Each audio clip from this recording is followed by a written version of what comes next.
Where's my? Oh, I'm on the wrong thing. Do, do, do, do, do, do, do, do, do, do, do, do, do, do, do. There we go.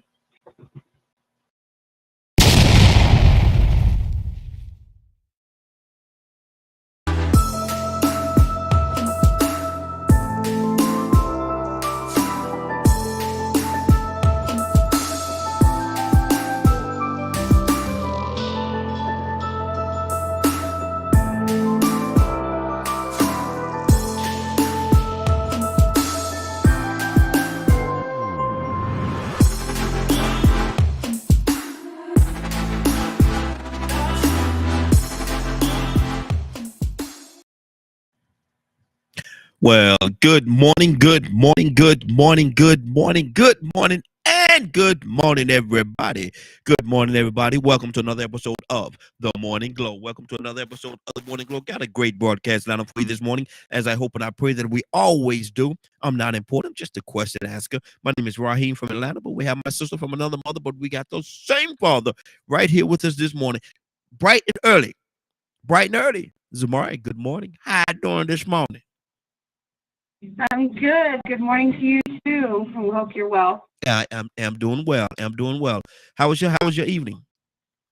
I'm doing well. My evening, as in last night, it was good. Sat down with the hubby, watched some movies, a new TV show that's out, Uh-huh. and went to sleep.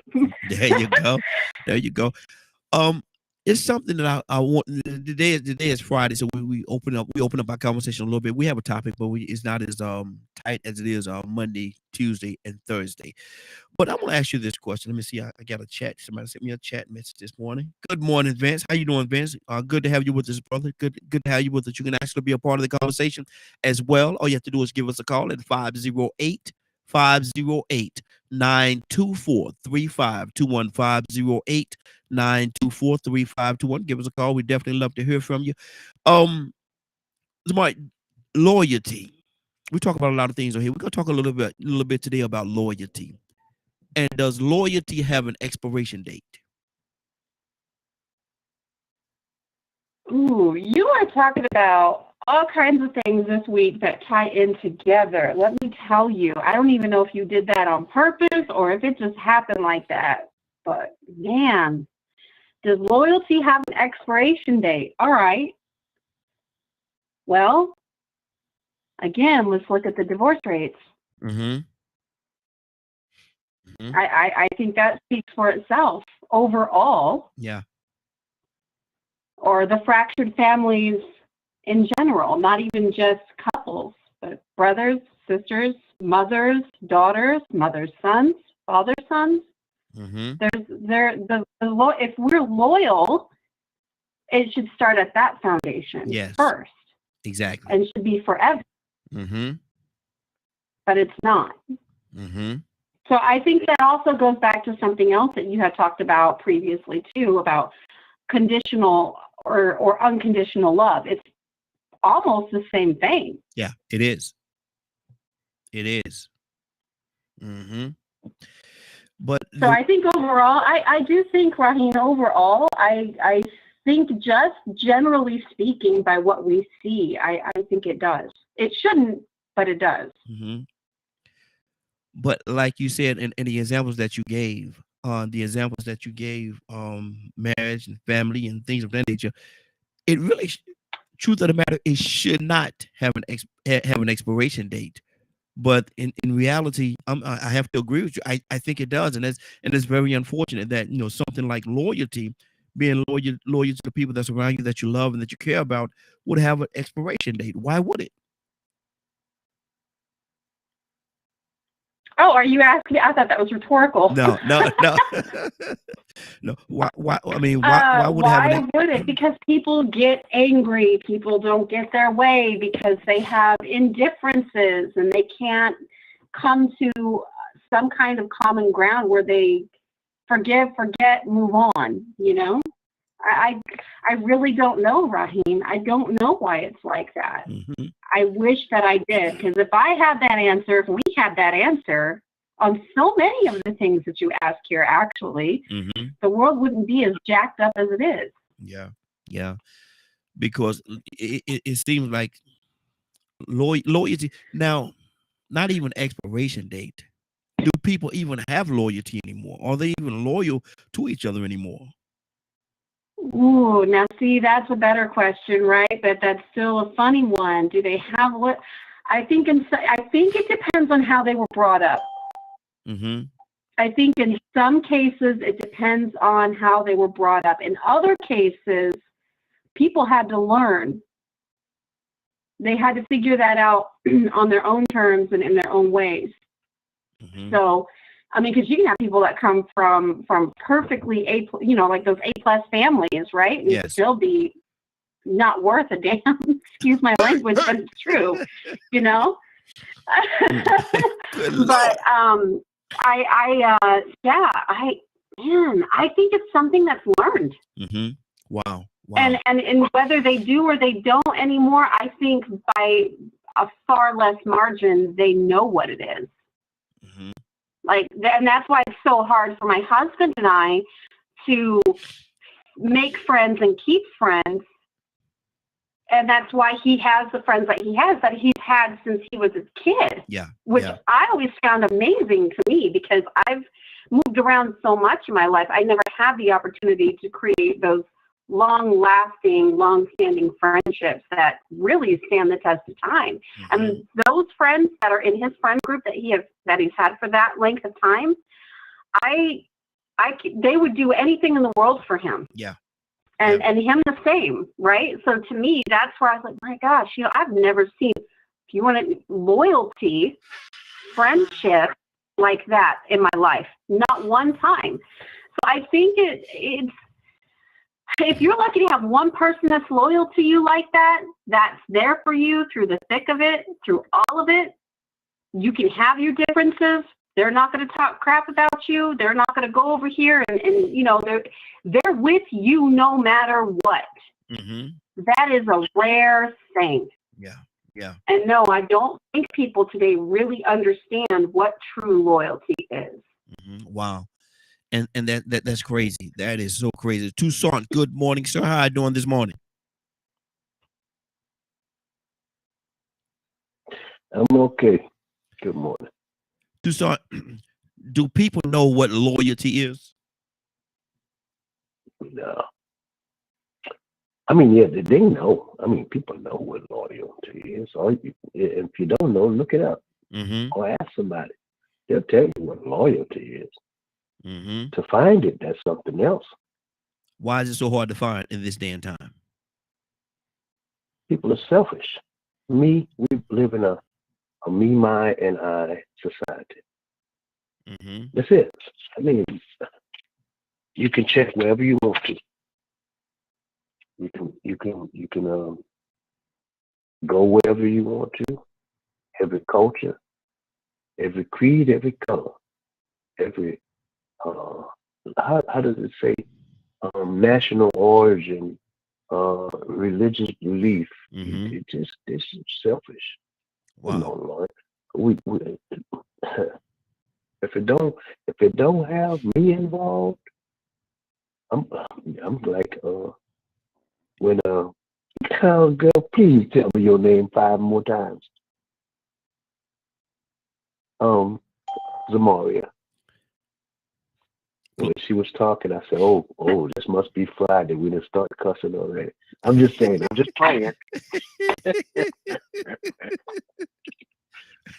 Lord Jesus. But people don't give a doggone. Yeah. Yeah. She said it right. She said it right. Mm-hmm. She said it right. I mean, we can be nice and kind and bougie and like we got wings on our shoulders. But she said it right. People just don't care. Yeah. Yeah. Selfish. Wow. But we know what loyalty is. Mm-hmm. But to get it, if you get it, and this is the second part of my question, Toussaint, and we got Curtis on the line as well. We're gonna go to Curtis. But if you get loyalty from somebody, my second part of the question: does loyalty have an expiration date? Does it last forever? Is that loyal? Are you loyal to that person forever, or it has an expiration date? And on that expiration date, like milk, you're gonna throw it away. Oh man, Hey, where you get these questions from, man? I'm just a question asker, brother. Let us in on it. Because you ever felt like you supported somebody and when it was your turn it didn't come back? Yes, sir. Why is it? And that's just me. Why I have to go to find a good group of people that I can associate with?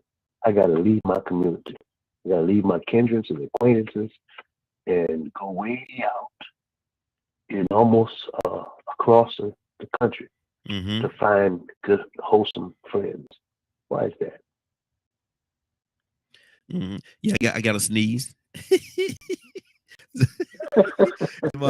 can't. Yeah, I got to sneeze. It won't come up. It's gonna come up in a minute. You know how to. I forgot. You just timely because you're the question answer. Yes, sir. Yes, sir. Yeah, but I don't know. It just don't come back. I mean, we do several events, and when you have one, you ask for support. Yeah. And then, no, somebody else asks for support, and you always try to be there for them, you know, because you learn if you give, it'll come back. But not among friends. They're always busy when it's your turn. I'm just saying. But what about your friends? Will they be all right? I'm sorry. Talk it out. Talk it out. Right? The day must be Friday. I'm singing. The day must be Friday. Kurt, good morning, sir. How you doing this morning? Hey, what up, man? What's going on? Hey, what's going on with you, Captain? How you doing, man?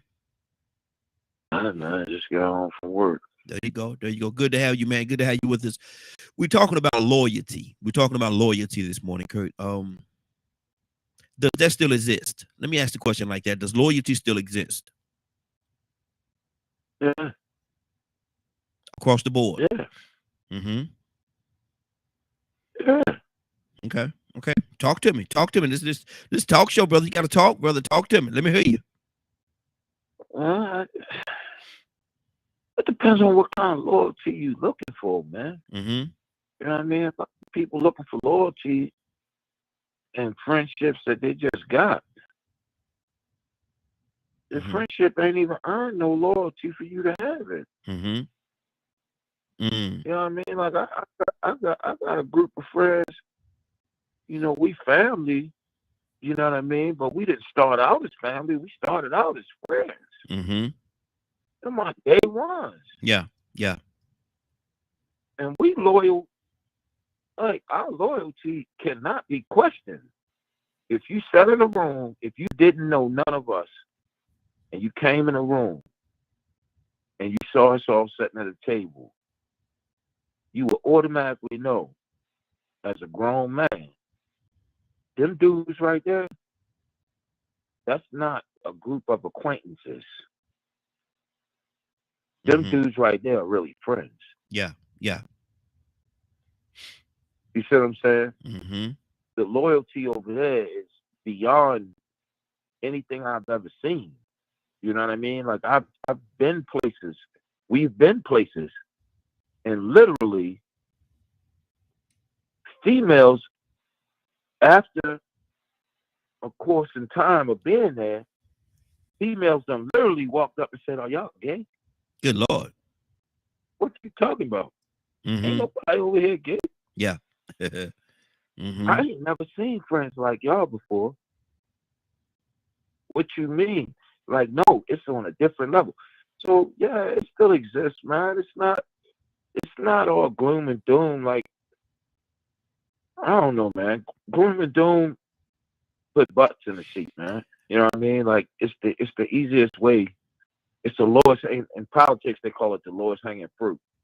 But Curtis, let me ask you something. It's the lowest hanging fruit. Let me ask you this right here. Excuse me. Let me ask you this right, because what you all have is very unique. I think it's very unique, but it's not across the board. And I can relate to you, man, because I got friends that I grew up with, and we're like family as well. We went to elementary school together. And I could get on the phone right now and say, "Look here, man, I need you to call in," and they'll call in. all these people are in Greensboro, North Carolina. I get on the phone. Hey, look, I need some people on my team. Give me a call, man. Give me a call. All of them call in. All of them call. That'll be crazy because all of them ain't all the way right.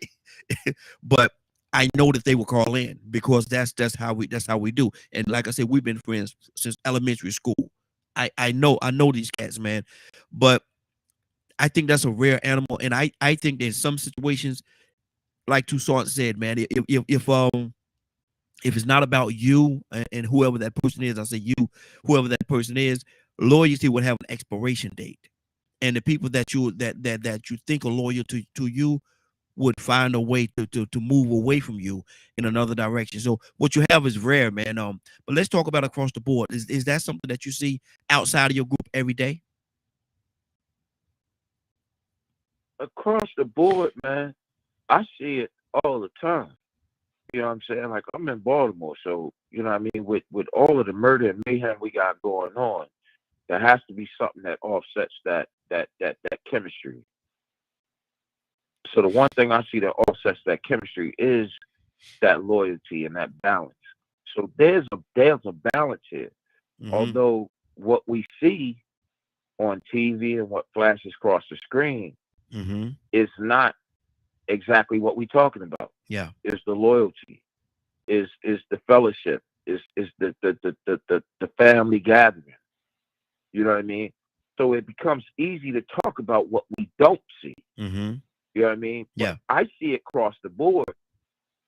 Even when I go down south, and I'm sitting with my son and his friends, they got a level of loyalty that says, okay, somebody was listening to the OGs when they was talking. Maybe that was me. Somebody was listening. Mhm. You know, if I come to town, my son friends like, hey, yo, Pop here? Yeah. Oh, man, I'm on the way over there right now. Mhm. Because they want to come, they want to sit down and just politic. Or Yeah. they want to come and sit down and just, hey, Pop getting on the grill today? Pop getting in, Pop going in the oven today? Yeah, man, Pop here, he cooking. Mhm. Oh, man, I'm on my way. Yeah. Yeah. So I think what has happened in our modern society is we have got to a place where we measure loyalty by what one brings to the table. Mm. And that could be tangible, meaning money or food, or drink. Yeah. But in reality, real loyalty comes when a cat comes to the table broke, busted, and disgusted, and you still give him a seat. Yeah. Yeah. Yeah. That's good. That's He good. still has a voice. That's good. That's good. Stay right there, Curtis. Don't you go nowhere, man. Stay right there. I know you just got off work, man, but hang in there because I like where you're going, brother. Let's go to Zamari. Zamari, what's on your heart? And I'm gonna go over here and sneeze while you do that. I really appreciate Curtis's outtake, actually, and everything that he just talked about, because everything that he just covered, that personal experience with himself, with his son and his son's friends, that is a rare occurrence that you see that, and that loyalty is deep, and that's a beautiful, beautiful thing. Man, I love that. I want to come over and eat now. I'm going to come to your house and eat. But it reminds me of my husband and the relationship with his crew, right? Because it's the same thing. It's the same thing like what you're talking about, what Raheen had said about, his crew is that loyalty. It's been there, right, for a long freaking time. And that's something that is earned. That's something that happens over time. Like you said, Curtis, it's not, you don't just get to come show up and suddenly you got that. Yeah. That's something that is earned over time. And I think, Curtis, you nailed it, man. Like you said it, right? Like you don't get to just come and sit down at the table and suddenly you got it. No, you have to show that you can earn that and that you're worth my time, my effort, and pouring into you that way. Can I really trust you? Mm-hmm. Are you really going to be there for me, or are you just here for what you can get out of me? Mm-hmm. How do you test that? How do you test it? Whether this person is loyal or not, because some people say you you test your friends and you do these different things. I've never tested. Oh yeah. I've never tested any of the guys I'm talking about. I know it just happened. It's just there. And some of them that was there, some of them that was in the group back in the day, found a way out of the group. But we didn't have to test them and stuff like that. We just look at their actions and how they carry themselves and how they move. You know what I mean? And you can tell about the way a person move. You know who they are. You know they can say what they want to say, but I look at how a person move. How you move, man? Yeah. What you just answered your own question. What you were asking me. That's exactly what I was going to say. That's exactly what you do. You listen to them. You watch them, and that's how it. If you're good enough at that, and normally people who have that level of loyalty in themselves, there's just something, I don't know, like maybe we work a little differently, but most of the time you can figure that out pretty quick, just by the way that someone speaks, the way that what they're speaking about, how they're speaking about it, the way that they're like their movements, all of that there's telltale signs in everything that they do. And if they're loyal, they're going to stick around. Like I've got my one girlfriend, okay? My one girlfriend that I have. She is jacked up. All right? She is messed up. But I will tell you, if I needed her for absolutely anything, in spite of all of her mess, she's there. Wow. That's good. She's right there. That's good. Tucson, how do you weigh that, whether this person is worthy? You meet this person, they say, they talk the talk. They talk the talk. But how do you know whether they actually walk the walk? And how do you know whether they actually going to be that loyal person that you can count on when the chips are down? How do you weigh that? Well, I don't even weigh it. I really don't. I mean, I don't see Lord with, I can only do me. And I keep doing me because I believe that if you treat a person some kind of way, it's going to come back. Yeah. Somewhere. It might even not come back through that person, but it's going to return. Some kind of way. You're going to get what you give. So I keep on doing me. I'm not responsible for anybody else. Curtis is right. I got some friends back that when we went to elementary together, and there's a few, and we're still like brothers. Yeah. I don't understand that. But I'm talking about 8, 9-year-old. Yeah, that's what, exactly. And here we are 50 years later, and I can call them up, and we have a conversation like we were when we was shooting marbles. Exactly. Yep. You know what I'm saying? But measuring that is a constant flow. It just keeps on. It's just what it is, man. I expect that from them. Now, as far as meeting people along the way, for instance, let me use this for example. DKM Media Group. Yes, sir. Did I say it right? You did. Look at how we function. I don't know you, Raheem. I don't know you from Adam's Cat. Yeah. Really. And you don't know me. Exactly. Samaria, Curtis, Leonard, Rico, Cassandra, Anna, Willa. These are people that are loyal to what you got going on. Did you ask for it? I mean, no. You're just doing what you do.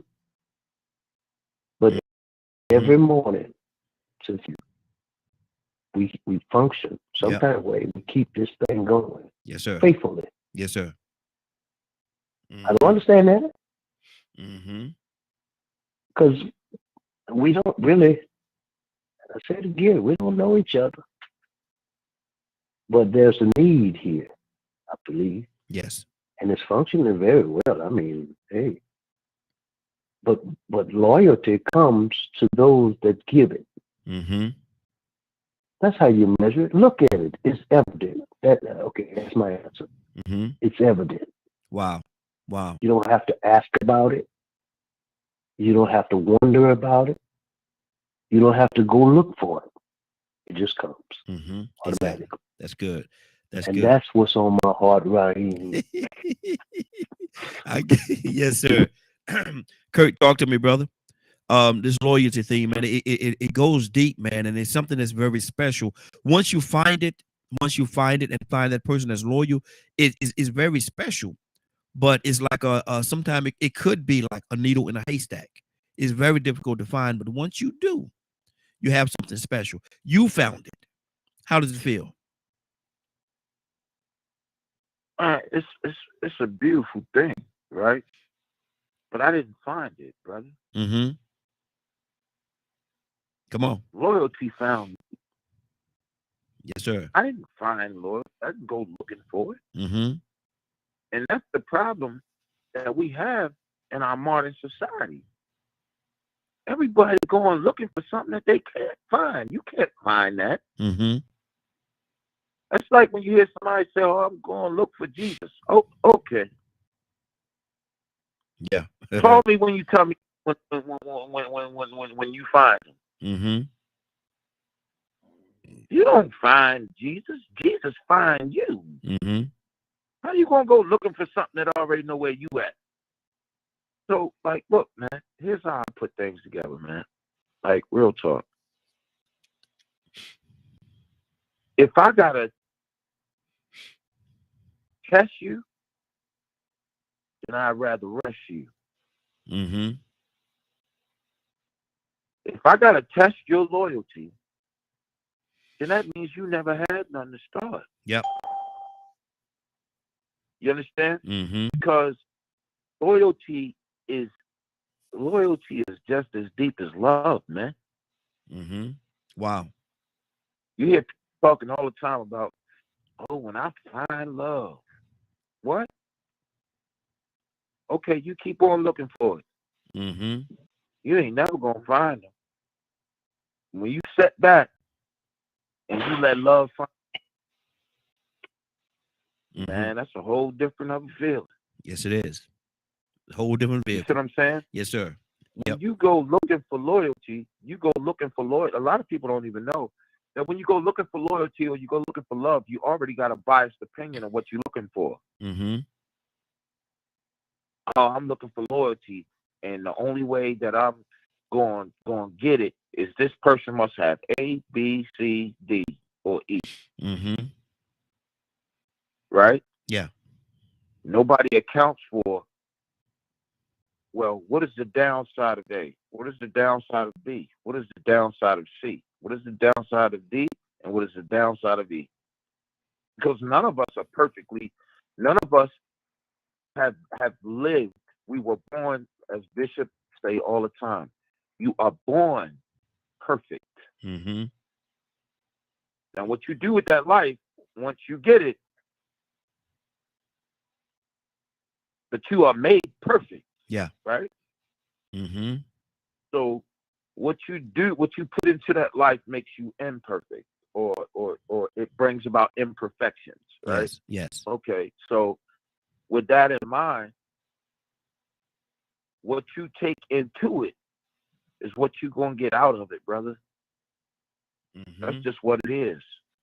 So if you saying if I'm saying that my loyalty says that if you're loyal to me, you are going to ignore every single thing I do to break the law. If you're loyal to me, you are going to allow for me to denigrate, humiliate, and blatantly mistreat other people. If that's the loyalty I'm looking for, then how righteous is my loyalty? Come on. Mm-hmm. Right? That's good. That's good. That's good. But if my loyalty has nothing connected to it outside of the fact that you know what? I'm a human being, you're a human being, and we're going to exist in a realm of love and respect and admiration, not for self, but admiration for each other. That's good. That's good. That's blind loyalty to me. I mean, I could be wrong. Yeah. No, You know, I don't. maybe I'm speaking utopia. I don't know. But I know for me, I don't expect for anybody to be nothing but themselves. That way you're never disappointed. I'm never disappointed. Yeah, that's good. That's good. That's good. Rico, good morning, sir. How you doing this morning? Man, I can't complain, man. Just enjoying another beautiful new day. Yes, sir. Good to have you, brother. Good to have you. We talking about loyalty. We talking about loyalty. Does it still exist, Rico? Is that just a fragment of our imagination? Oh yeah, it exists. You know, it definitely exists. It's just a matter of what it exists with. What are people loyal to? You know, like some people are loyal to gangs. You know, you have dens of thieves. They're loyal to criminal behavior. Some people just love that element, the mafia. Yeah. Man, you got to definitely be loyal to be in the mob, or you might be out of here once you play that game. What they say, blood in, blood out. Exactly. That's how deep that loyalty is. When you get in it, there ain't no way out of it. Not only are you tied to it forever, but this is how deep your loyalty go.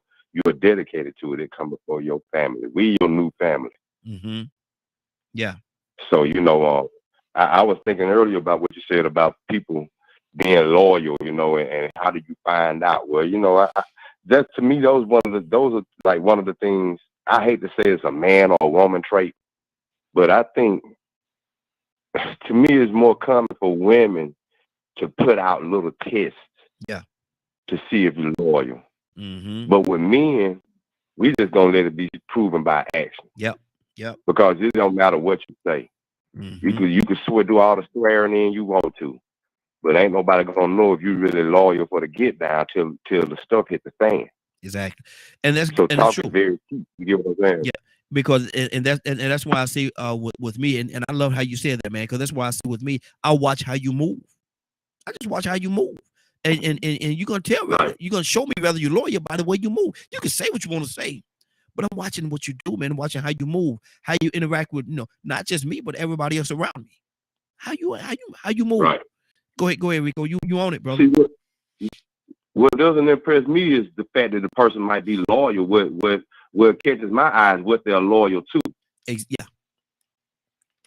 That's what catches my eye. See, I ain't got no question that some people are loyal. Well, we behavioral addicts. Some people loyal to food.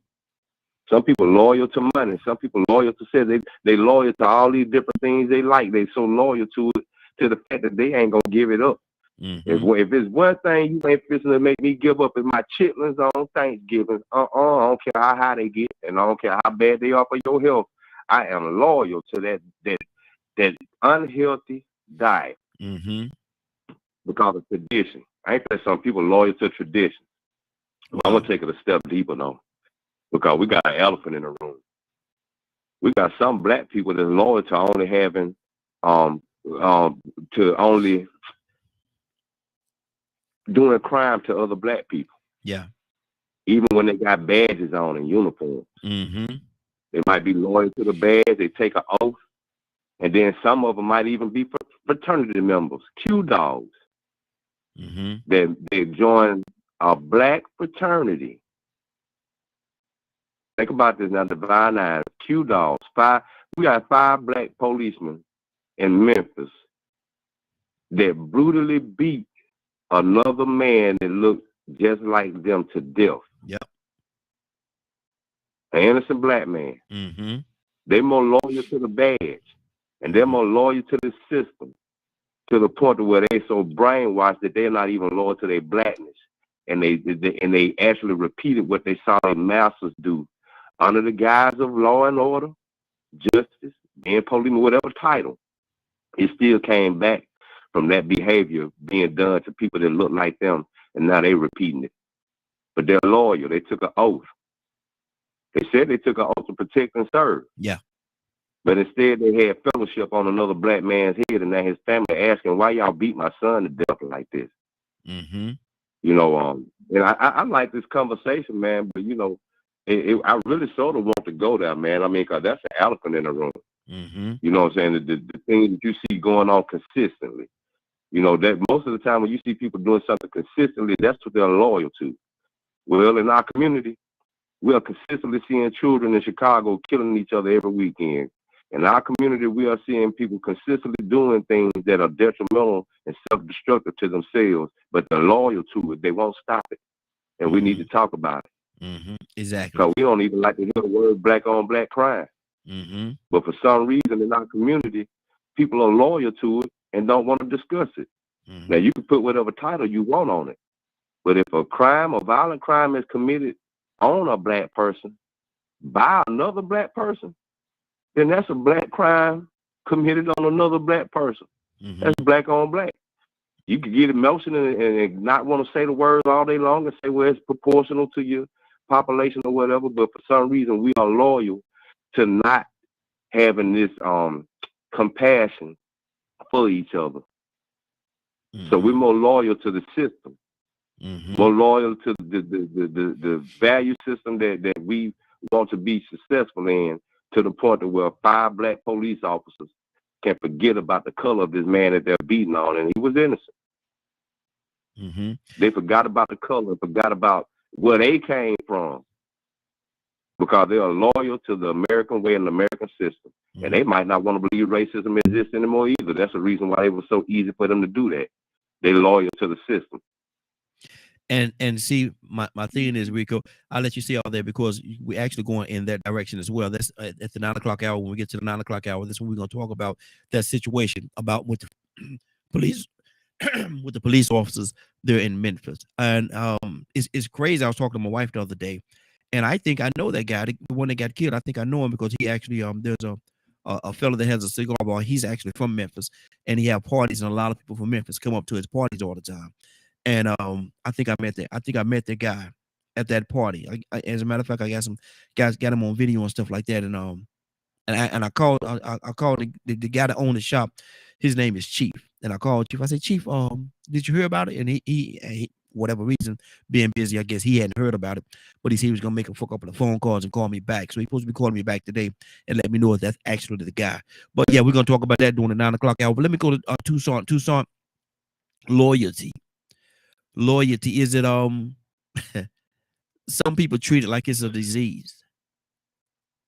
They don't want it because they don't trust nobody. Nobody could be trusted. I'm not gonna trust. Why am I gonna trust you? Be loyal to you for what? You ain't loyal to me. And that mindset is what keeps us separated. Why do we live there? Self-preservation. I never could pronounce it. Self-preservation. There you go. Mm-hmm. Thank you very much. Yes, sir. You ever saw Entourage Mm-hmm. of Foolishness? Yeah. I'm talking about people, you know, there's a leader, let me just say it like that. And they got people following him and they loyal to him.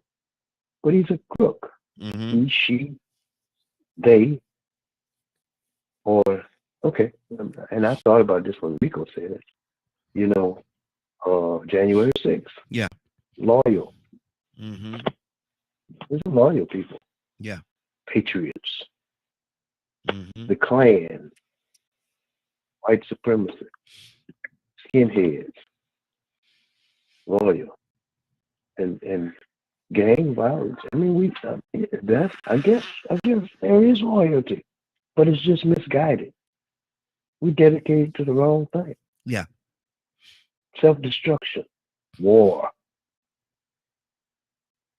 We love it. We'll fight for it, but it continues to bring us in the same old circle, over and over and over again. What we've been doing this. Grandma did this. You know the story about the pound cake. I don't know if it was a pound cake. I'm just saying the pound cake, or the roast or whatever it is.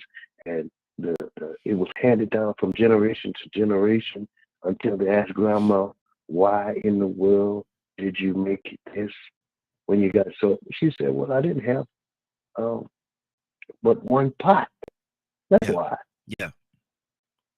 Mm-hmm. You understand what I mean? That's the short version of the story. Mm-hmm. But we do things because it was done, and it wasn't right. Yeah. We passed down voodoo. I ain't saying it's a bad thing. It might be to some people, or witchcraft. Mm-hmm. We got religious beliefs that we're loyal to, and if we search it out, we're going in the wrong direction. Mm-hmm. I mean, and I don't want to go there because, boy, that's it. You got some people jump right on that one. Yeah. Yeah. But when the rubber meets the road, the one we're supposed to be loyal to, that's the one we say to heck with. Mm-hmm. I mean, he shows us real loyalty, and for some reason, we don't want that. Mm-hmm. But if it's crooked, if it causes mayhem, we all for it. Mm-hmm. We loyal to waiting until something happens, then we want to march and riot, raise hell, Mm-hmm. burn down our own buildings, loot our own stores. Yeah. And then you wonder why the neighborhood ain't got nowhere to shop. You got to go back out there and shop in their neighborhood. Mm-hmm. Because you burn yours down. Mm-hmm. And they gonna keep building it there. Why we don't have this, why we don't have this, and because you burn it down. Mm-hmm. You tear it up. And you do it over and over and over and over again. And the question, we're loyal to asking why. Mm-hmm. Wow. With Wow. we're loyal to creating problems with no solution. Mm. Wow. That's good. That's good. Zamari, what's on your heart, sis? I'm here. I'm sorry. I'm stuck on that one word that he said, but I'm gonna leave it alone. I don't know, where are we at besides that though?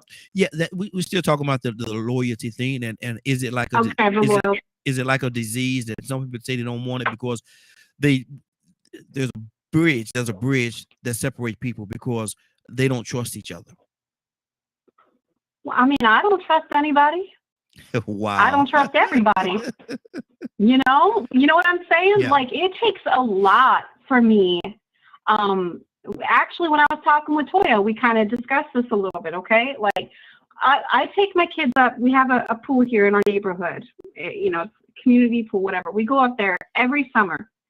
And when I go up there, I do my very best to put out this whole vibe that basically says, don't mess with me. Leave me alone. Don't talk to me. Don't approach me. Not interested. Mm-hmm. All right? Because I don't want to deal with people. Which is funny I say that because I'm on here with several people talking to you all, right? Mm-hmm. But it's me making that conscious choice. Yes. Like, I listened to you guys for several days because I warmed up to you all very quickly. So I think it was even less than just several days. But I listen to everything you guys are saying, how you're saying it. I'm like, okay, these guys have good hearts. They have good intentions. I can get down with that. Yes.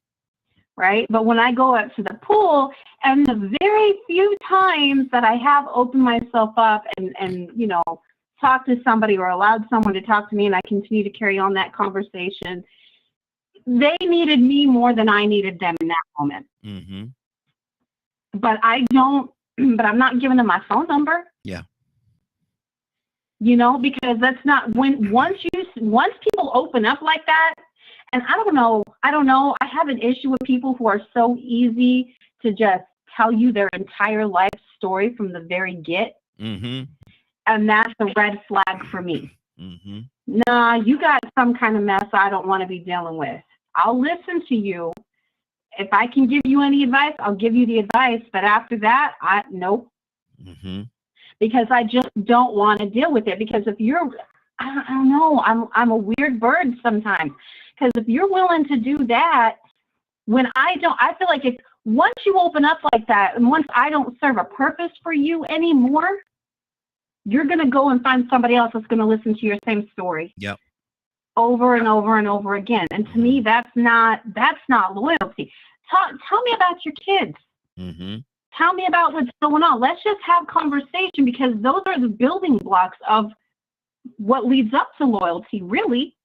If you can just vibe with somebody and just have natural conversation, if you're talking to them for 3 hours, that's something special. You know there's something there. Yeah. Yeah.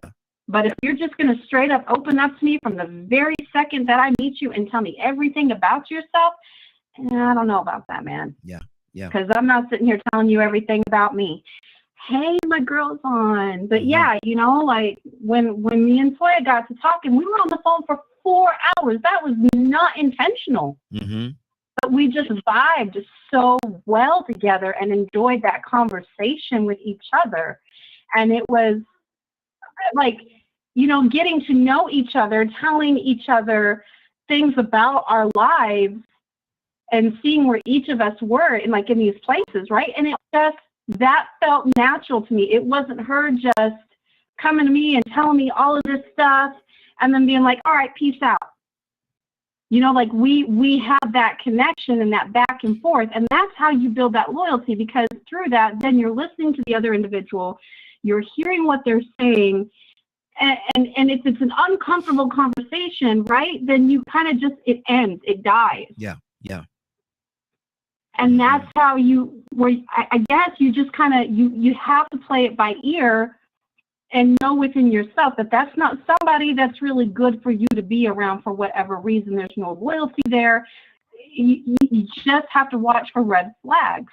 Mm-hmm. You That's really do. And so that's why I just don't like to mess with people, because I've been burned so many different times with people acting one way or, you know, thinking that they're this kind of way, and then they turn out not to be. And because of those experiences, and I'm sure we've all had them, you kind of learn. Your body, your mind, all your spirit, all of that stuff is trained to kind of pick up on those things. And you're like, no.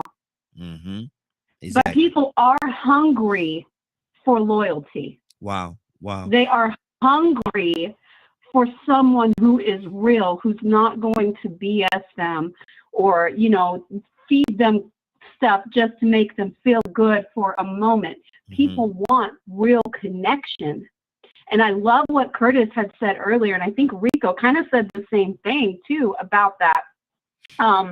You know, what are the, I love the way he said it, unrighteous loyalty and righteous loyalty. There is a difference. So what are they loyal to? Exactly. That's and I good. Love that. I love that.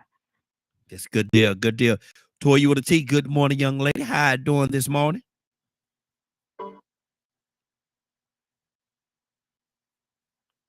Morning. Good morning.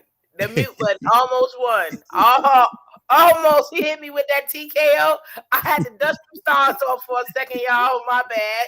Had to shake it off. That's right. Exactly. Toya, we're talking about our loyalty today. Is loyalty in this day and time, is it a unicorn? Is it something that still exists? Are people looking for it? Do they even want it? What do you say to that? Well, I don't think it's a unicorn. I think it still exists. You know, it's probably more like endangered black bears or something like that. I ain't gonna say unicorns. We don't have them no more. It's definitely endangered though. Maybe dinosaurs endangered, but it's not gone. So what I'm noticing moving forward is we got a lot of con artists. You know what I'm saying? Like loyalty goes in packs, right? Like the gang activity kicked up, or like people are clicking up, taking people off, and then they not making it back home. So it's like we got this weird loyalty now where people are like getting together on some things that's not exactly positive. It's just like, really crazy. But I does think it exists. I think a lot of it is warped. I think a lot of it is misguided. Even with, loyalty within families, loyalty within like fraternities and initiations who haze each other, and like gangs and stuff like that. You know what I'm saying? Like people got a code of loyalty, right? Like don't snitch. Mm-hmm. But somebody come run up on your people, you gonna want them to tell type. You know what I'm saying? So there is a loyalty out there. Some of it may be more misguided and warped than usual, right? But I think we have a lot of great pretenders. And what people do, wolf in sheep's clothing. And God talks about this too, about people who gonna act like they do his work and they really don't do his work. Great pretenders, wolves in sheep's clothing. You know what I'm saying? And that's something that we have a lot of the time every day. I think at one point it was just more like guys trying to manipulate a girl or ladies trying to manipulate a man, you know what I'm saying? Into being something they not. But now, no, we clicking up and we murdering people in other countries. Mm-hmm. You understand what I'm saying? We're getting together in gangs and doing terrible, horrible things to people. We're getting together, doing drugs together and committing heinous crimes and not telling anybody. You know what I'm saying? So I think that there is loyalty. I just think that probably 80% of it is warped and misguided. And there's 20% that's really true loyalty, but people really try to make sure, you know what I'm saying, they're good people and they're doing the right thing. Wow, that's good. That's good. And there's a lot of different things in what you just said. I'm gonna go to Rico. Rico, what's on your heart, man? Because loyalty, man, we want it. Some of us want it, desire it, but it's so hard to find. It's so hard to find sometimes. What do you say to that? Well, it's hard to find depending on what you're looking for people to be loyal to. Once again, do you want them to be loyal to something that's natural or unnatural? You want them to be loyal to a code that's built off righteousness, or a code that's just built off of what this clique believes in and their cause and their agenda? To me, if you really are loyal to life and loyal to God, then you know what I'm saying, there's something you just couldn't do as a police officer or as a prosecutor when you free somebody, but you don't want to release that evidence. But you're loyal to your career, so you want this conviction rate, and you can't afford for this evidence to come out, because not only have y'all spent money on this case and it's high profile, but you need to win. Why? Because you loyal to your career, and you loyal to this American dream, and you can't accomplish this American dream without you getting these convictions that can help you move on up the ladder to where you can probably be governor or president one day with a high conviction rate, and you tough on crime, because I'm loyal to fighting crime. Until one of mine do it. Until there's somebody jogging through a neighborhood and they used to be police officers, and really truly one of them shouldn't have been a police officer, and we got it on tape. So I ain't loyal to law and order now, huh? You know what I'm saying? I mean, so it's really about, what are you truly loyal to? Are you truly loyal to righteousness, creation? Are you loyal to the existence of life? And the fact that you understand that every person on this planet has the exact same experience that you have in their own special way. And maybe you should respect them or treat them the way that you want to be treated, even though you are in authority, even though you took this oath to protect and serve. So I think, man, it's all about, what are you naturally loyal to? And what are you unnaturally loyal to? Man, the things we believe in and that we covet, man, it goes a long way. I said it earlier. I think some people like to put people to test because they're so self-centered. They don't want to take the time to have to keep their eyes open on people to see if they're really going to prove their loyalty. So they'll just take the easy way around. Let me ask them these questions. Well, let me ask them these trick questions. Let me see what type of answer they gonna give. What is he gonna say? What is she gonna say? And some people learn to say just what you need to hear so they can accomplish their goal. Yep. But see, now it's easy now. You ain't got to worry about checking their loyalty because they checked all the boxes and they said all the right little keywords. Now I could go out here and be great. The whole time this person saying, I got them now. Yeah. Let me bust them upside the head because now they ain't paying attention. They think I'm loyal just because I passed that little test. But see, I believe in being organic. I don't believe in going looking for love. I don't believe in going looking for a wife. I don't believe in going looking for a friend. You get what I'm saying? I don't believe going and looking for loyalty. I believe in letting it come to me, like Curtis said earlier. When you start off just being a friend and you don't have intentions of romance or intimacy, then a lot of times it comes off more sincere and pure. But if you go in with an agenda, you know, it's not organic, then it's probably going to be a little warped, like Toya said. So me, I don't go putting out tests or asking questions. I look at how you move. I look at how you carry yourself, and that's going to show me how loyal you are. If somebody does something for you and you actually show your appreciation in the right way, that goes to show me pretty much that you're loyal to being respectful and appreciative. So wouldn't nobody have to tell you to go and show your appreciation. You would automatically know to show your appreciation. So I got to keep it going because he froze up. Yeah, there he is. So, you know, that's the way I look at it, man. I look at it as, you know, it should be organic. It shouldn't be scripted. In some cases it has to be scripted, but most of the time if it's scripted or there's an order put in place for you to pledge your allegiance or take an oath, 9 times out of 10 there's going to be a whole lot of man-made requirements and qualifications that's put in it, and most of those qualifications are probably going to be derogatory or just completely ignorant. Unnecessary, just for the fact that man came up with it and man decided, okay, this is what you need to do to prove your loyalty to me and our cause. But what if you and your cause aren't righteous? So, it should be organic. It shouldn't be scripted, and it shouldn't be forced, because you have some cases where loyalty and allegiance is sort of like forced or coerced, but then it's not reciprocated. For instance, like with the military and Pat Tillman, you know, his loyalty to his country and his dedication to democracy made him join the military, and the government turned around and had that same military kill him with friendly fire, and then didn't show any loyalty in the truth of what happened to him.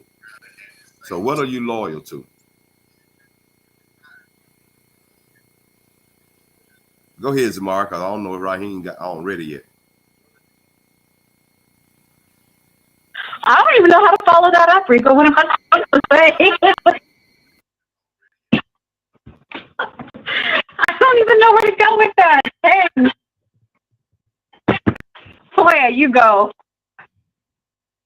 Rico, you got to. She can't even respond, brother. I think she was doing something else, just wasn't paying attention. She might be playing it, using it as an excuse. all over the place, man. Toy, you want to talk to me, sis? Yeah, no, it's always hard coming after Dr. Rico. I don't know why he don't just go on and go to school and get his little paper to show that he Dr. Rico. But no, it's really hard to come behind that guy right there. But no, I mean, he got a point. He has a wonderful way of breaking things down and putting them into a specific perspective. You know what I mean? Taking everything that you just said and then aligning it in his own individual little column. But no, he's absolutely right. You know, that's kind of what our loyalty boils down to, on what we want to be loyal to. And I say this all the time. Oftentimes we become friends not because we see how each other are, often because of the things that we share alike, right? We all might smoke weed. We all might wear weave. We all might drive motorcycles, right? And then we use this common denominator to build whatever relationship or group or clique, but lose that weave. Don't smoke weed anymore, or don't drive that motorcycle. You know what I'm saying? Will you still have what that loyalty, you know what I'm saying, that exists? And Rico made some very valid points with this loyalty, like he said, you know, with the military and how we do things on a daily basis, not even in the military and how they operate, but even how they build your loyalty to them. Let's think about it. They give you to willingly and freely give your life for a country, right? Mhm. But we don't oftentimes look at the patterns that they follow, like they feed you. They push you in limits that you wouldn't have ordinarily pushed yourself. They provide you with something that you need that no one else could come and provide for you at that time. And in exchange for that, you give them your loyalty to put your life on the line. Leave your family, leave your wife, leave your parents, and put your life on the line to go fight for a country that when you come back, they may not even give you what you need to get put Mhm. back together. So again, when it comes to loyalty, a lot of us look at loyalty, but for a common denominator. What is going to make us click up together? You know what I'm saying? Let's use the KKK, for example. All them guys probably didn't agree with what was going on, but they did it because of the privilege. They all wanted the privilege. So it wasn't about right or wrong. Some of them didn't even care about black people having nothing. But just the fact that you couldn't have the privilege if you joined that way of life at that time, that's enough right there to get your loyalty. Like Rico Mhm. said earlier, loyalty to your career, because you don't want to lose your job. Because you don't care if the music we're putting out is detrimental to society and causing things. No, my loyalty is to the dollar. And whatever I need to make that money and live in big houses and fancy cars and drive my rocket ships to wherever I'm gonna go, that's where my loyalty lies. So yeah, when it comes to loyalty, each one of us, we make a conscious, common decision on what we're gonna be loyal to. Like us Christians, we made a conscious vow that with everything that we've been through, we're gonna be loyal to a good God. And vice versa for anybody else. You know what I'm saying? A Muslim, Buddha, whatever. They made a conscious, common decision, and the common denominator is probably pain, going through things, and then you decide to give your life and become loyal to a specific allegiance that you believe in. And so those are things that when it looks at loyalty, we have to pay very close attention to it. Your kids are loyal to you for a reason. Your husband's loyal to you for, you know what I'm saying? Your job may let you get away with things for a reason. You know what I'm saying? Because they're loyal to you for what you've done. So it's an individual thing when it comes to loyalty and what the Mhm. common denominator is. Exactly. Jamal, you had your hand up. Oh, go ahead, sis. I actually have a question for this. When is it okay to break loyalty? Mhm. Wow. And see, and Jamal, that's pretty much where we started at. We asked the question, does loyalty have an expiration date? And so yeah, that goes right along with what you're saying. When is it okay? When is it okay? Jamal? I'm asking. I want to hear what other people have to say. I'm curious. Like, when is it okay to break loyalty? Is it okay to break loyalty? Like, okay, in a group of friends, is it okay to break that loyalty if you know your dude over here, your brother, is cheating on his wife?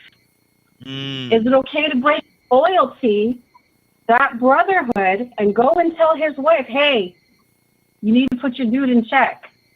Mm-hmm. So when is it okay to break loyalty? Wow. Where is the line drawn with that stuff? Mm-hmm. I'm just curious. And Tucson had his hand up, and I got somebody that's on the phone line, y'all. I'm going to go to him in just a second or two. Y'all hold on. But Tucson, what do you say to that, brother? You had your hand up. Yeah, because when you wrong, that's it for me. Mm-hmm. Okay, look, let me throw it out like this, because I think y'all basically know where I am. I'm in the church, Christian. I call that.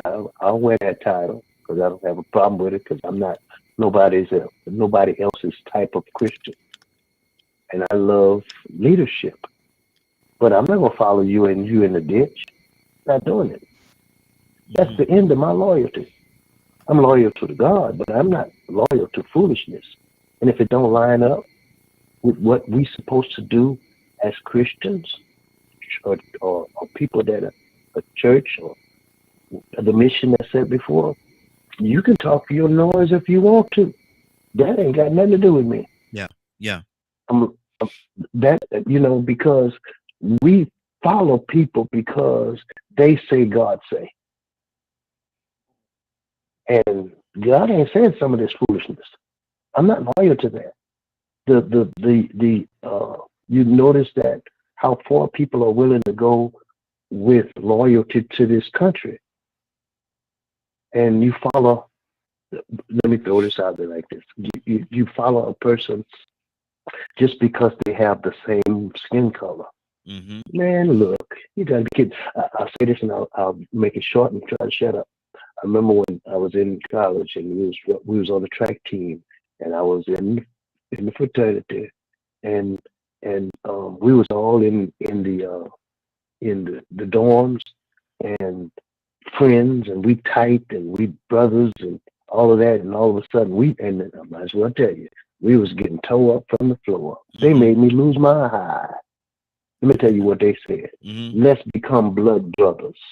Oh Lord. So they cut themselves on their wrist, and we gonna mix blood. I said, I ain't finna mix blood with now one of you, because I'm not gonna wound myself purposely. Yeah.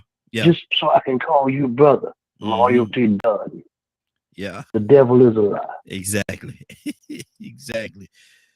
Yeah, I see those of that too. So I ain't cutting myself. I ain't pricking myself or poking myself. None of that stuff, man. You know, y'all go ahead and do that, and y'all have that. But I'm not gonna be a part of that.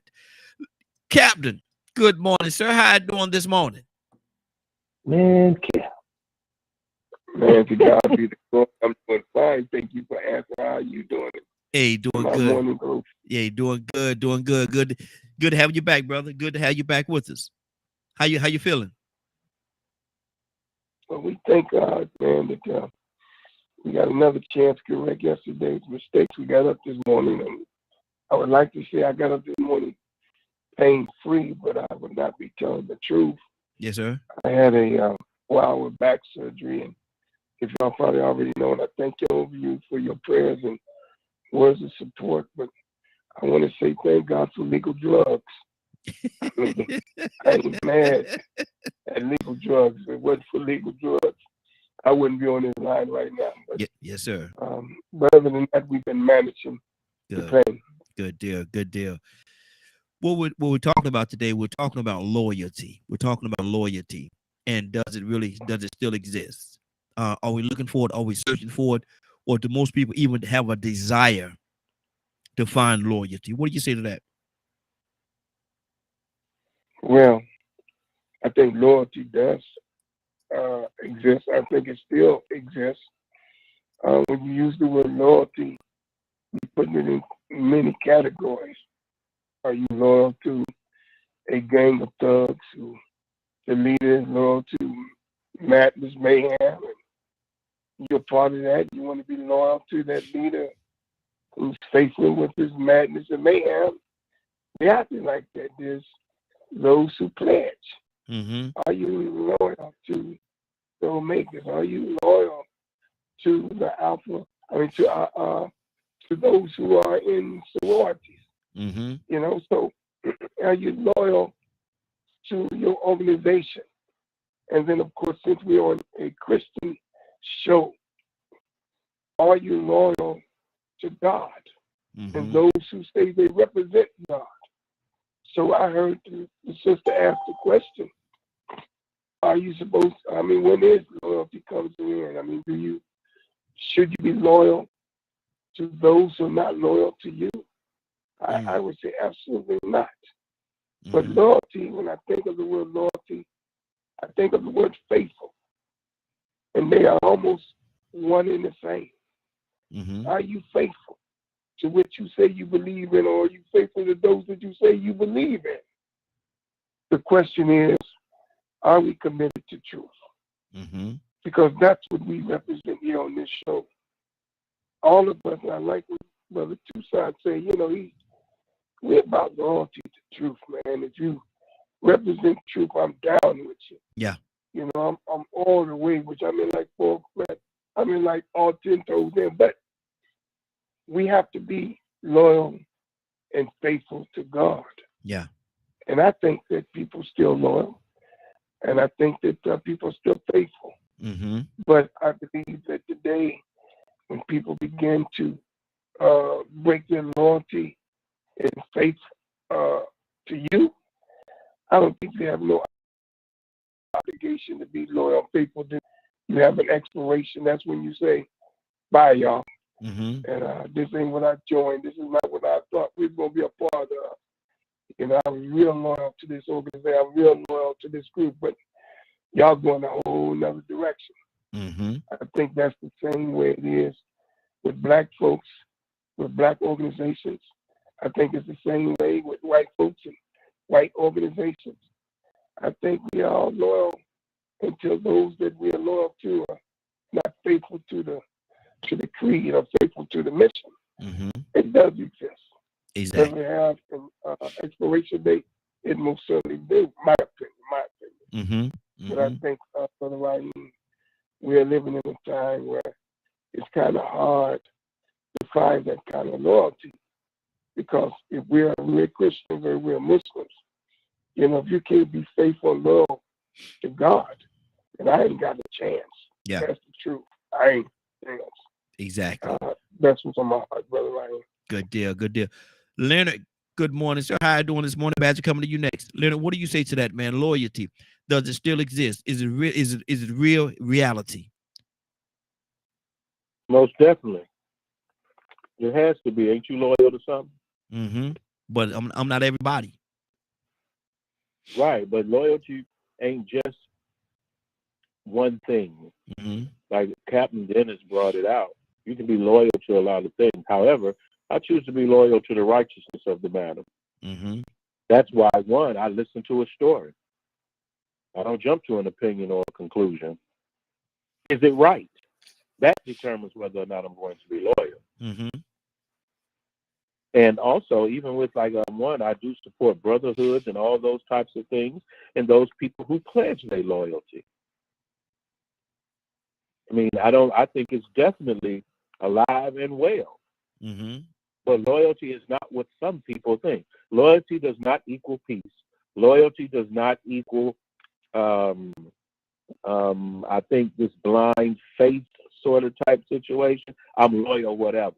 That's loyalty between those types of people. You know what I'm saying? Mm-hmm. So let's not look at loyalty to be a positive thing. You know what I'm saying? Yeah, I'm with you. I'm with you. So you don't think it is a positive thing, or don't have to, or don't necessarily have to be. It's both. It can be both positive and negative. Yeah. It just depends on what are you loyal to. Mm-hmm. Yeah, I mean, explain it. Yeah, I see you there. Yeah. So loyalty. When some people say loyalty comes with the assumption of positivity. Mm-hmm. It's positive for the people involved, but it may not be positive for everyone else. We can be loyal in murder. Wow. Mm-hmm. We can be loyal just like what you think the RICO charge for? For those people who have pledged loyalty to do certain things that are considered crimes. That's how you get a RICO charge. Mm-hmm. Because of your relationship with these people. Your relationship may not be positive. Your relationship may be to minister community. There are some people that are loyal to that. Mm-hmm. Wow, that's good. So it's not necessarily that everybody should be loyal. It's what are you loyal to? Mm-hmm. That's good. That's not good. Who mm-hmm. are you loyal to? That's good. That's good. Let me go to Badger and Badger. Cassandra coming to you next. Badger, what's on your heart? What do you say to that, man? We're talking about loyalty. Does loyalty exist, and does loyalty have an expiration date? I'd say yes to both. Mm-hmm.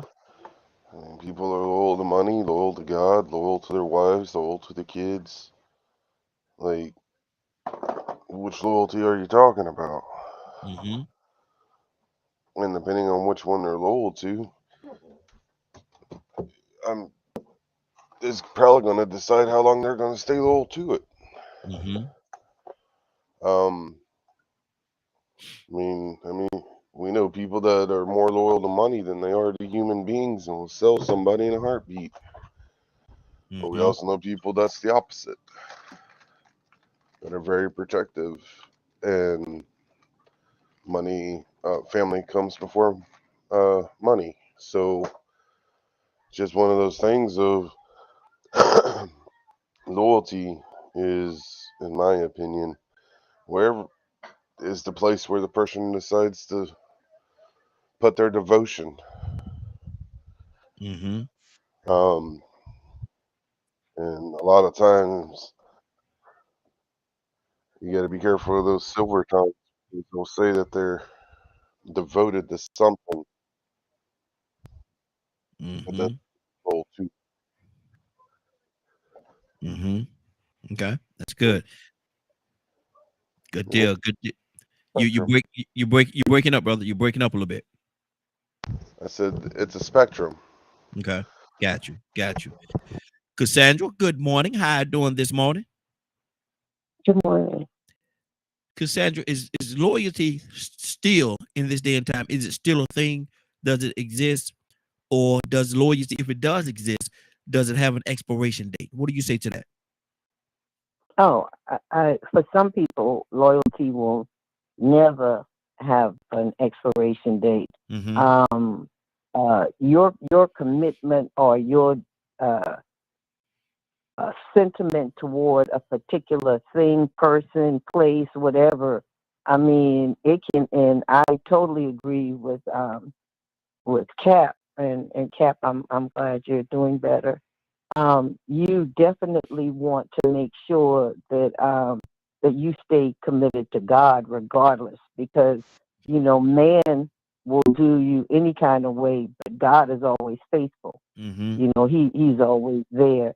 And I unfortunately, I had loyalties to a gang as a kid from 11 to 15 when I got pregnant. And I thought these were my ride or die, as they used to call it. Yeah. I call it ride or live now. Mm-hmm. But man, the minute I said I wanted out, I had to fight people. These are people who say they love me. They Yeah. cared about me. Yeah. They had my back to the end. And they made me fight them to get out of something that I thought was family. That didn't make any sense to me. So I learned how to check loyalty way back then as a teenager. Mm-hmm. Like no. People want to be or say that they're loyal to you as long as you're doing what they say. Yeah. Once you cross over that, that's like relationship with men and women in abusive relationships, whether it's the woman abusing the man or the man abusing the women. Some of these people are loyal unto death. I am not going to be loyal unto death to somebody that is doing me wrong, Yeah. or an organization that is doing me wrong. That's right. It's not going to happen. That's right. So you have to think about all of that. Mm-hmm. Just doesn't make sense, does it? Not at all. Not at all. Not at all. Rico, talk to me, brother. See, what we talking about now is right up my alley, because I am not unconditionally loyal to anybody or anything on this planet but me. Mm-hmm. I'll never be unconditionally loyal. I done seen parents kill their children and children kill their parents. Mm-hmm. You don't know what's going to happen in this world. Yeah. And I've seen some situations where people say, well, you know what, man, I ain't going to say nothing because that's my family. That's still my child. Your child been running around here robbing, killing people and molesting and raping. Mm. I ain't loyal to that. No. It goes down to some people being loyal to their careers and loyal to a job, loyal to a system.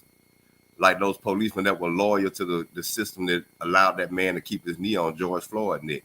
Mm-hmm. Not one of them said, hey, wait a minute, man. I know I swore and I took an oath to do this and that, but I ain't with this right here. That man can't breathe. Get up. Mm-hmm. Yeah.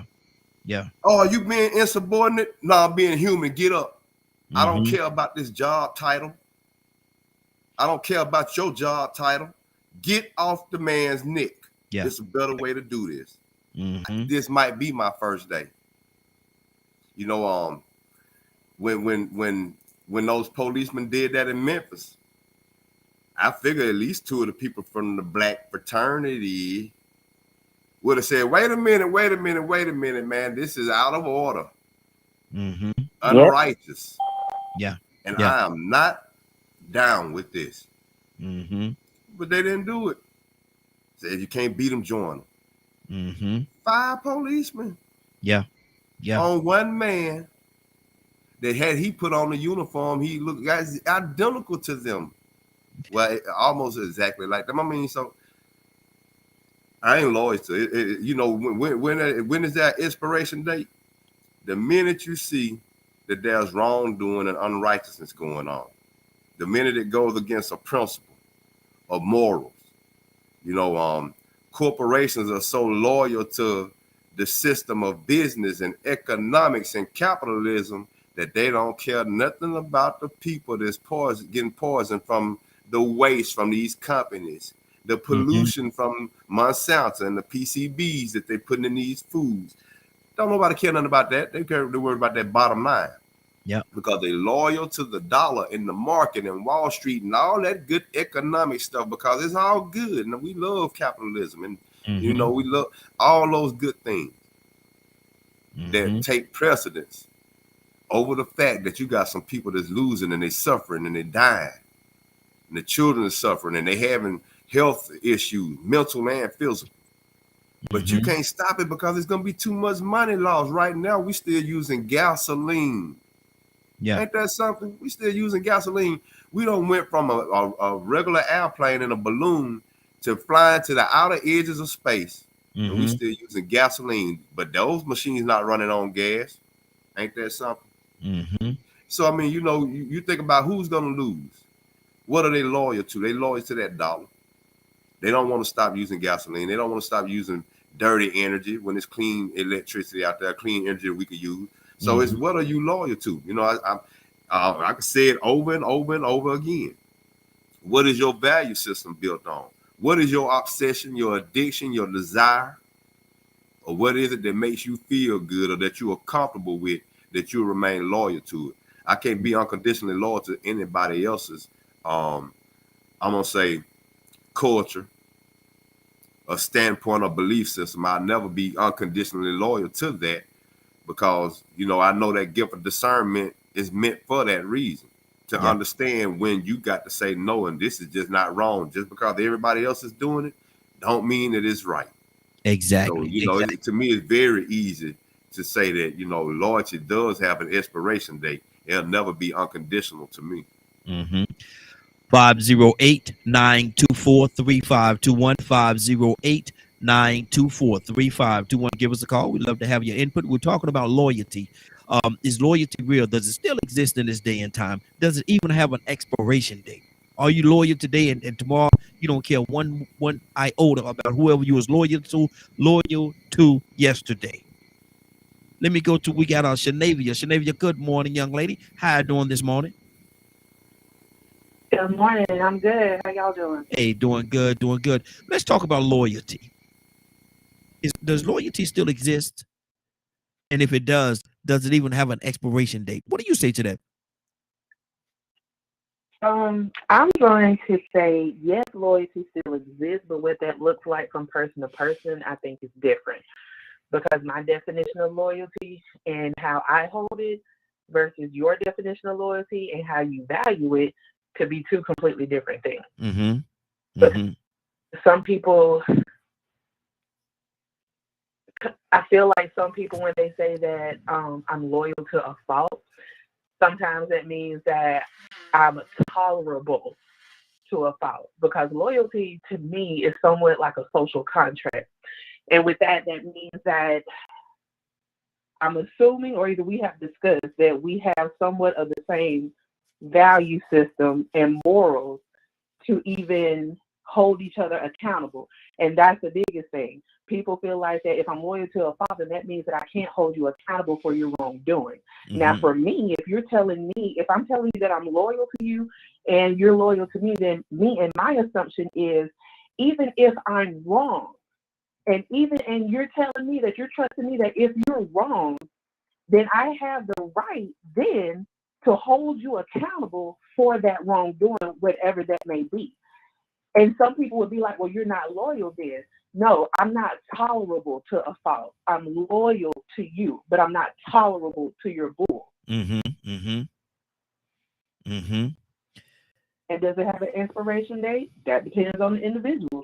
For me, when it becomes a detriment to my safety and well-being, and if I see that it's a detriment to your safety and well-being, then for me, I feel like that I have a duty to let you know that, hey, this may not be the smartest thing for you to do, but this doesn't feel good to me because it's harming me in some way, shape, form, or fashion.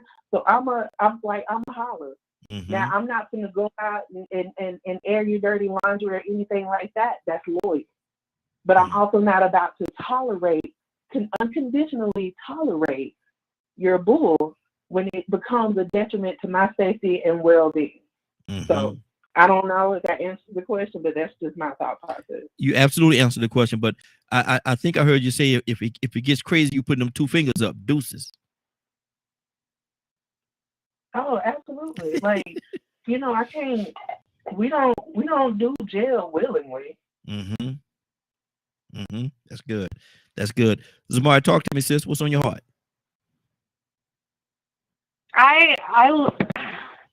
Rico, you're on fire today. I'm just going to say that. Like, you really are. You are on fire today. And I love what he said, because he said it best, right? He said, I am loyal to no one except myself. Mm-hmm. And that is a big key factor, right? Because I think by being loyal to someone or something else, we do forget that we first have to be loyal to ourselves. And our belief system, our ideals, are we, are we lowering our standards by being loyal to this other thing? Mm-hmm. Are we somehow losing our own self by being loyal to this other thing? So it's important that we ask ourselves those questions internally. By doing this, does this line up with me? Mm-hmm. With my standards? And if not, then it's definitely not going there, whether it's a friendship or anything, you can put that on anything. So I mean, you guys are on fire today. But that just really hit me hard when he said that, because it's like, wow, we forget about that so easily. Loyal to self first and always. Exactly. Cap, talk to me, Cap. Well, I totally agree with my sister that, man, I don't know, you throw Rico some busted eggs, he will make an omelet out of it. I don't know how he do it. We call him CNN, C Negro News. He give us an update of what's going on around the world in one question. But I really, really appreciate what he said, because he most certainly cannot be unconditionally committed or loyal to anything. Unconditionally meaning no matter what. We ride and die. No matter, if you a fool, I catch you with my wife. We're part of a gang, and the word is you're gonna tiptoe out my back door, and then all of a sudden I find out, but I'm still loyal to you, because we sit there and made an oath, do or die forever. Bad boy forever. No. I think, we're living in an age where what I said, loyalty for the right reason is very rare today, and it shouldn't be that way. As he mentioned about those officers that beat that brother to death. Well, it does make a very loud statement that brutality has no color. And we're not going to trade in as we march and protest around the country about police brutalizing us. We don't trade in black brutality, trade in white brutality for black brutality. So we have to realize that we have to get past the color game. Yeah. Those who are your kin folks, those who are your skin folks, not always your kin folks. We're growing. That's what I'm saying, Raheem. We're growing. Be loyal to truth, man. Be loyal to God. And there's no question about it. You got to be loyal to yourself. Yes. If you ain't loyal to yourself, my God, then there's no such thing as loyalty. But I do believe that we're living in an age where, we have to discern, or we have to decipher truth. I mean, it's coming rapidly every day, man. you turn on the news and get yourself settled to deal with one aspect of the news, you're distracted by something more horrible than that. Mm-hmm. That was a horrible crime. Yeah. Yeah. But right now, the governor of Georgia has declared a state of emergency and bringing out the National Guards there in Georgia Mm-hmm. because of the protesting, not because of why the protesters protesting. Mm-hmm. So you're looking at all around the world, there is no peace. There's madness and mayhem everywhere. And thank God that we all today on this show, I listen to how everybody answer your question, Raheem. And I say to myself, man, there are some brilliant people on this Mm-hmm. show. Yes, sir. And you know how I can say you're brilliant? You're able to articulate yourself in a way that even if I was thinking left, your articulation to the question made me see what's right. No, man, this is an awesome thing. So I think the key is we're loyal to the Morning Glow. We're loyal to you, Brother Raheem. Praise God. As long as what you're talking about makes sense. We're loyal to the Yeah. show. Yes, sir. As long as the show is meant to elevate, Yes, sir. we're loyal to that. Mm-hmm. But the main thing I think every one of us have on this show, we're loyal to truth, Absolutely. regardless of class, creed, or color. Mm-hmm. You can't lose when you're loyal to truth, because truth is God and God is truth. Can I Absolutely. get an amen on Hey, that? you get 2 or 3 amens, brother. We're gonna pass the plate. We about to pass the plate. We're about to pass the plate and collect some money because it's offering time. It is offering time. But listen, let me go to Tucson. Tucson, what's on your heart, brother? So that just makes me ask the question: is does loyalty have standards, or should it Mm-hmm. have a standard? Because I'm gonna go so far when I think about when every once in a while it get ugly around here because somebody comes and they have their own agenda. It get ugly then Mm-hmm. because some people are loyal to their own voice and they Yeah. don't want to hear nobody else. You're not even listening. Mm-hmm. You come in here. I'm sorry. You come in here and you it's just we talking about a particular subject, and people like to hear themselves talk, and then the war Lord. starts right here on Morning Glow. Lord Jesus. I'm sorry, Raheem. I'm sorry, but you know what I'm talking about without saying it. But what I'm saying is, should loyalty have a standard? Because look, love you all, I promise you. But if you head in a different direction than other than where we are, I'm out. I promise you. Mm-hmm. If we start talking about stuff that don't matter, it's not helping people. This is a Christian broadcast, and sometimes we get to the point where it get kind of rough around here. Yes, But we sir. stay on course. Yeah. But we stay on course. And the reason why it get rough because somebody comes and they're not on course. Mm-hmm. There's a certain standard about this Morning Glow, and we kind of keep it tight. Mm-hmm. We invite everybody. We don't exclude anybody. Yeah. It's not about race. This is a black, I believe, Christian broadcast, Mm-hmm. right? Yeah. Mm-hmm. Cap, you Christian? You sound like a Baptist preacher.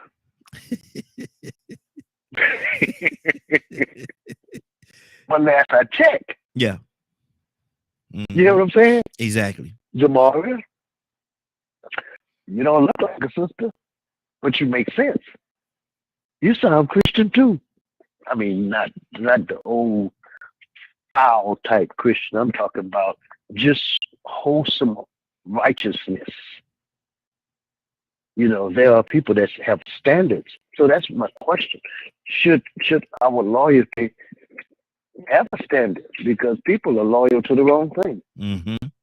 Yeah, exactly. Exactly. Badger, talk to me, brother. I was thinking about, can we be so loyal to ourselves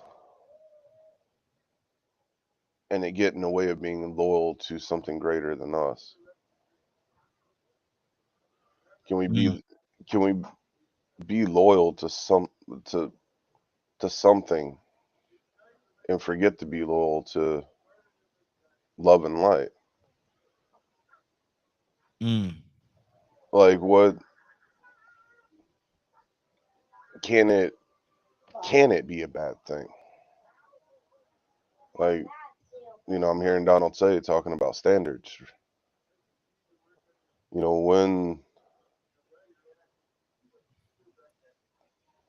when should we walk away from it? Mm-hmm. When should we, you know, make it stronger? You know,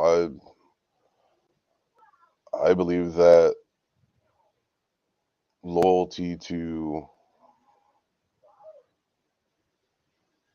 God is first. Mm-hmm. Then it's if we're married, then it's our spouse and kids. Then it's ourselves.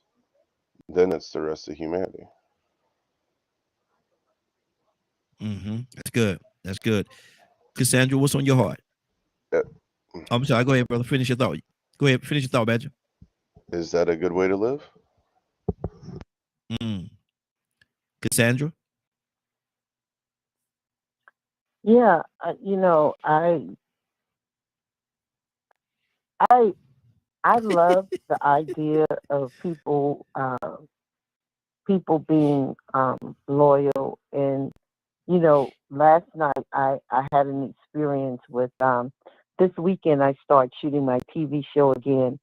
And it's been like 3 years since I've been trying to get this show back because we had COVID and everything. Mm-hmm. And all of my main, and I'm not paying these actors right now because of my health and stuff. I can't afford to pay them.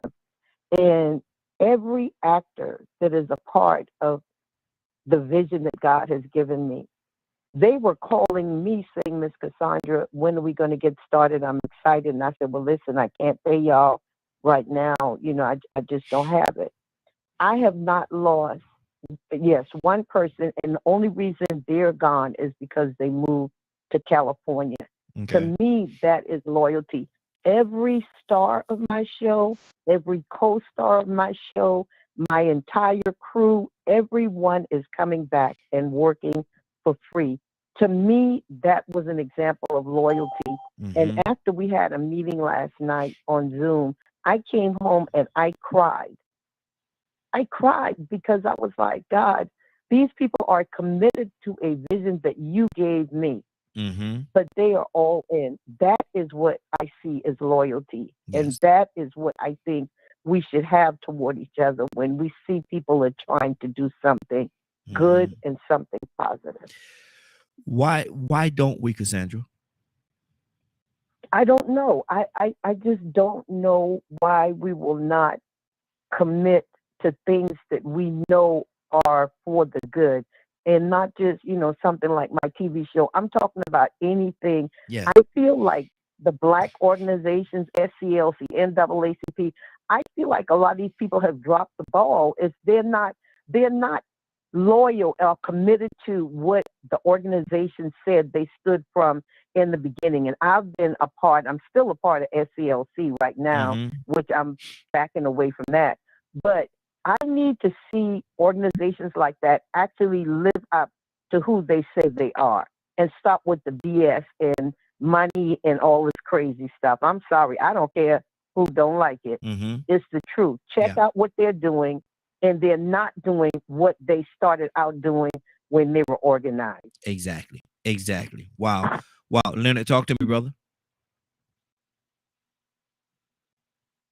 I think you heard people express how they feel about loyalty to a point. But one, loyalty is something you choose. Mm-hmm. So it's completely up to you to be loyal to. That's how we know who you are. Mm-hmm. What you're loyal to tells a lot about who you are. Who you lining And yourself you up don't with? have. Say that again, sir. Who you lining yourself up with? Mm-hmm. Exactly. Like say for instance, we use the term "get in where you fit in." Yeah. You may not you may not be able to do what I do or what Miss Cassandra does or how she does it, but one, you can still fit in, and you can establish a mission and a vision, and those people who are like-minded will join with you in your effort. Mm-hmm. You know me; I'm the first one on this show to say, "Hold on, describe and clarify who we are," because I'm not some of y'all. Mm-hmm. When we're going to talk about community, what is it about? What is that community about? What does the community represent? Mm-hmm. Cap said it best. All skin ain't kin. Yeah. Look, the blacker you are don't mean you down with everything the next black person is with. So we have to be very careful on who we align ourselves with and pledge our loyalty to. Mm-hmm. What we commit to Yeah. tells who you are. Mm-hmm. That's true. If you don't like something, quit showing up. Mm-hmm. Quit supporting it. You got a lot of people talking about, I do this and I do that, but you won't do what's asked. Mm-hmm. You have organizations that have come together to accomplish a certain goal. If you're about that, join that organization and help them. Mm-hmm.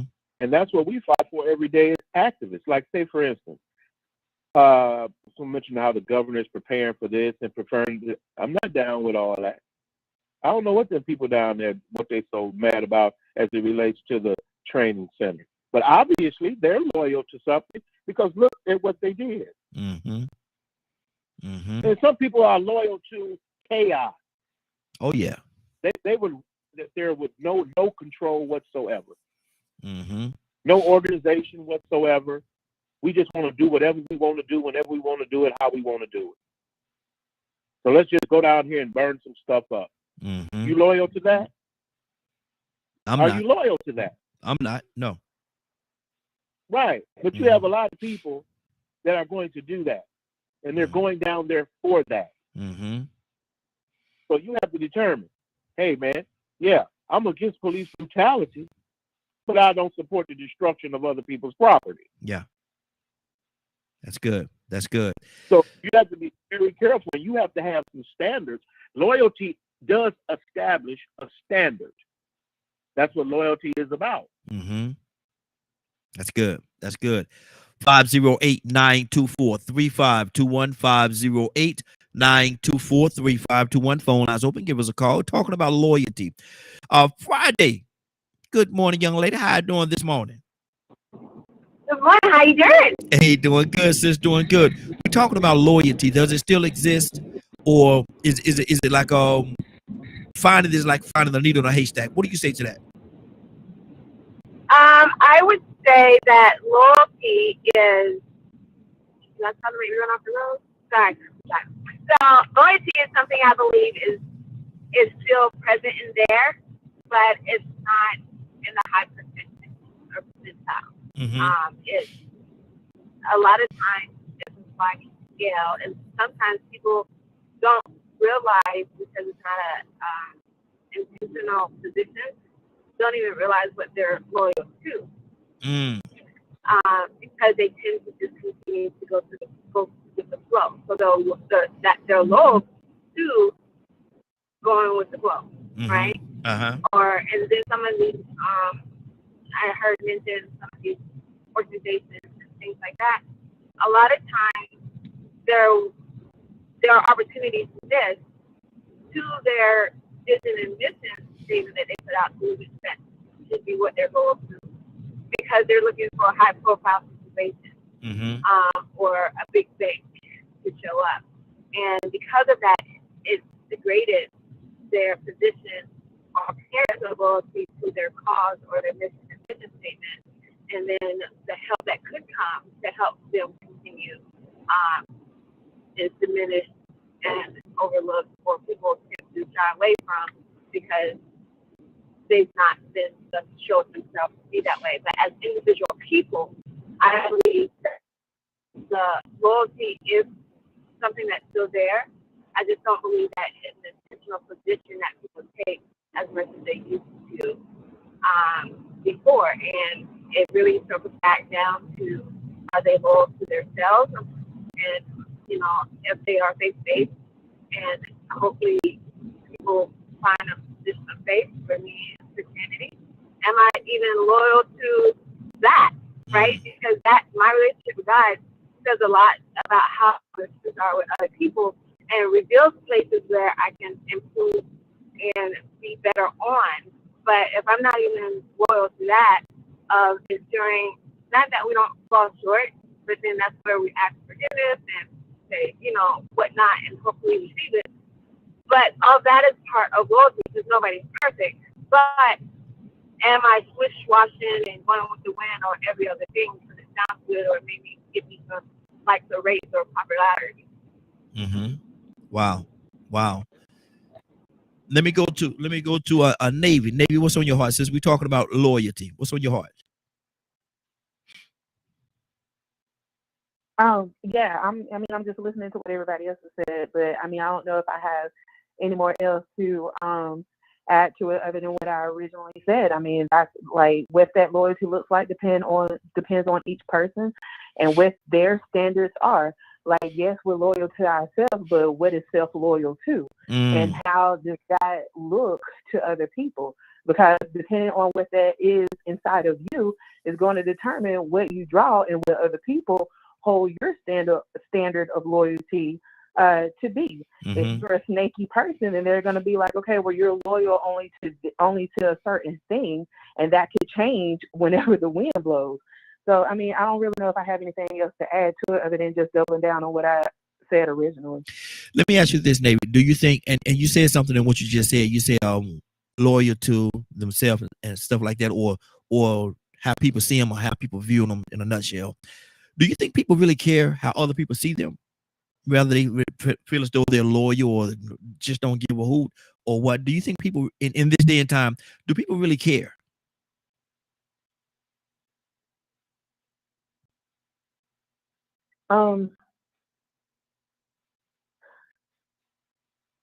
I think we do to a certain degree. I don't think that people are like going to lose sleep over it. Yeah. And then again, some people may. But again, that's kind of like a loaded question because it's not like a one size fit all answer to it. That goes back to the individual. What may not bother me may send you over the cliff. Okay. That's good.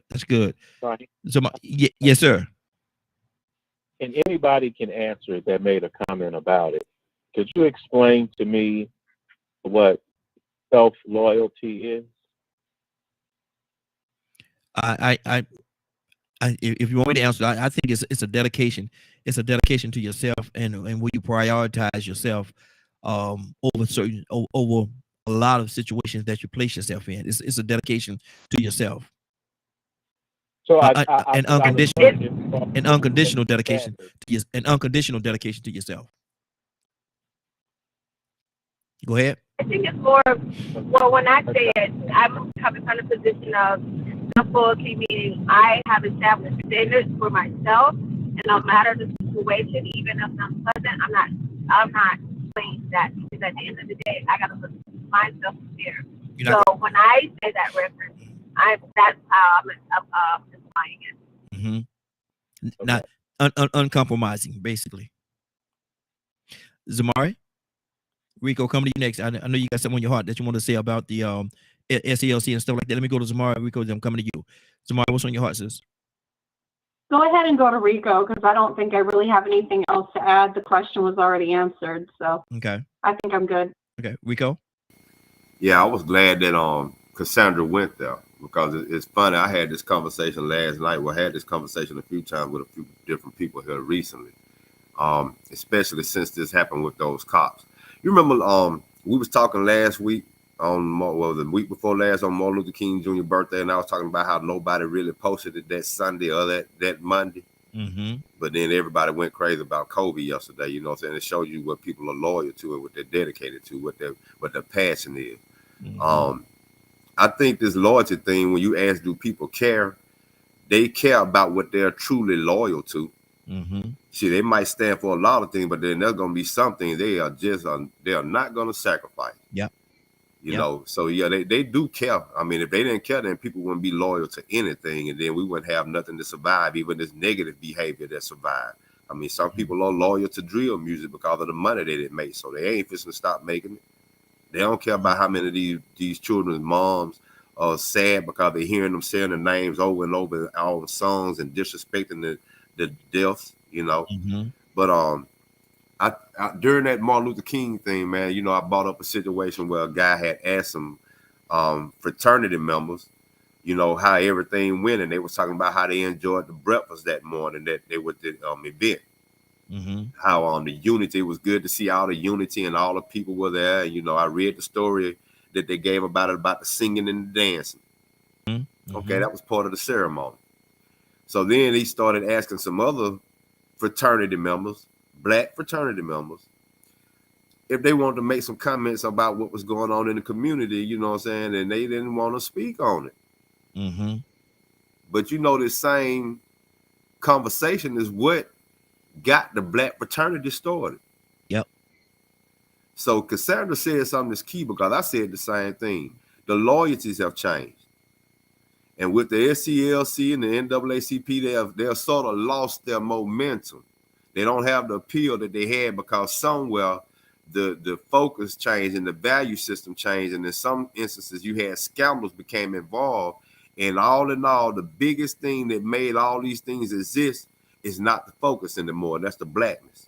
So like I heard what Captain Dennis and what Leonard was saying about, you know, all of our skin folk is not our skin folk, is not our kin folk, and that's true. But at the same time, if we're not careful, we'll drift into being loyal to a badge, and we'll sound like that cop on Bad Boys in the Hoods is, I hate you little niggas. Yeah, yeah. Hey. Mm-hmm. You get what I'm saying? Mm-hmm. And so we think about Rodney King. That guy in Memphis the other night was beat worse than Rodney King. Yep. So somewhere, the black fraternity in those cops didn't mean nothing no more. That blackness that made them proud to be Omegas, yeah, didn't mean nothing when they was beating that black man like that, worse than those guys did Rodney King. Mm-hmm. When they looked in the mirror, it was still the loyalty to the badge and the loyalty to whatever community or group that they are dedicated to or that they're a part of right now that came before this black man. So, you know, you think about what's going on in our community. You think about the value system and the standards and what people are loyal to, and you can sort of see what's going on. I mean, when you got, 5 black cops, 2 of them are Omegas. Mm-hmm. Divine 9 black fraternities. Mm-hmm. That's excellence. That's black excellence. Boulay. They're supposed to be the upper class, upper echelon of the black community. Mm-hmm. But that blackness did not mean anything. Wow. And to come to find out, the guy hadn't even done anything wrong. So Exactly. I mean, you know, we done lost our way. This is a conversation that needs to be had. You know, when we really get down to it, we still, as a community, need to ask ourselves, how is it that we can get caught up in the American way and in the system of how things go to the point of where we lose focus of who we are and what we have gone through in our experience? There is nowhere in the world that black people know this judicial system and know the injustice that has gone on should have to worry about other black men in this judicial system doing them worse than the white guys do. Mm-hmm. Mm-hmm. Exactly. And that's what I said we was going to go at the top of the hour. We're a few minutes before that, but we're going to talk about the Memphis gang. And I call them a gang because if you look at if you view the act, if the video supposed to be coming out today, I don't even know if I really want to see it. I don't even know if I want to look at it, be honest with you. But it's supposed to be released today. At some point today, it's supposed to be released. And if you take those uniforms if you take those uniforms off those young men and you look at it for what it is without those uniforms on, most people will say that was gang activity. That's a gang. Look at them gang. That gang over there beating up them guys. Take the uniforms off. Take the uniform out of your mind. And Black look on black crime too. exactly. Black on black crime. And look at what's going on. Look at what's going on. Look at what's happening. And that look like a gang beating up somebody. Maybe like Cassandra said, maybe beating them in or beating them out. But at the same time, still disrespecting that individual. Now you got to understand that now they have a uniform on. Does that make it right?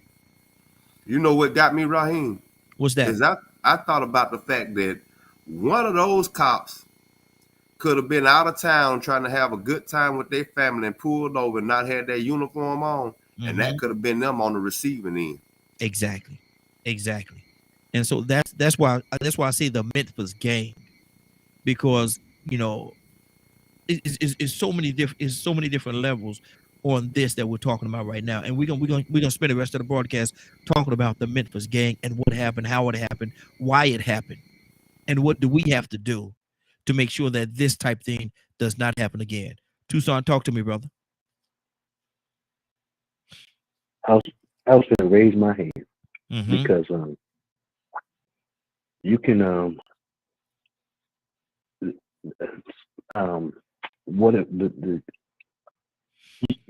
what you stand for is you can put a suit, a mask, a Klan suit, a uniform, put him in the military.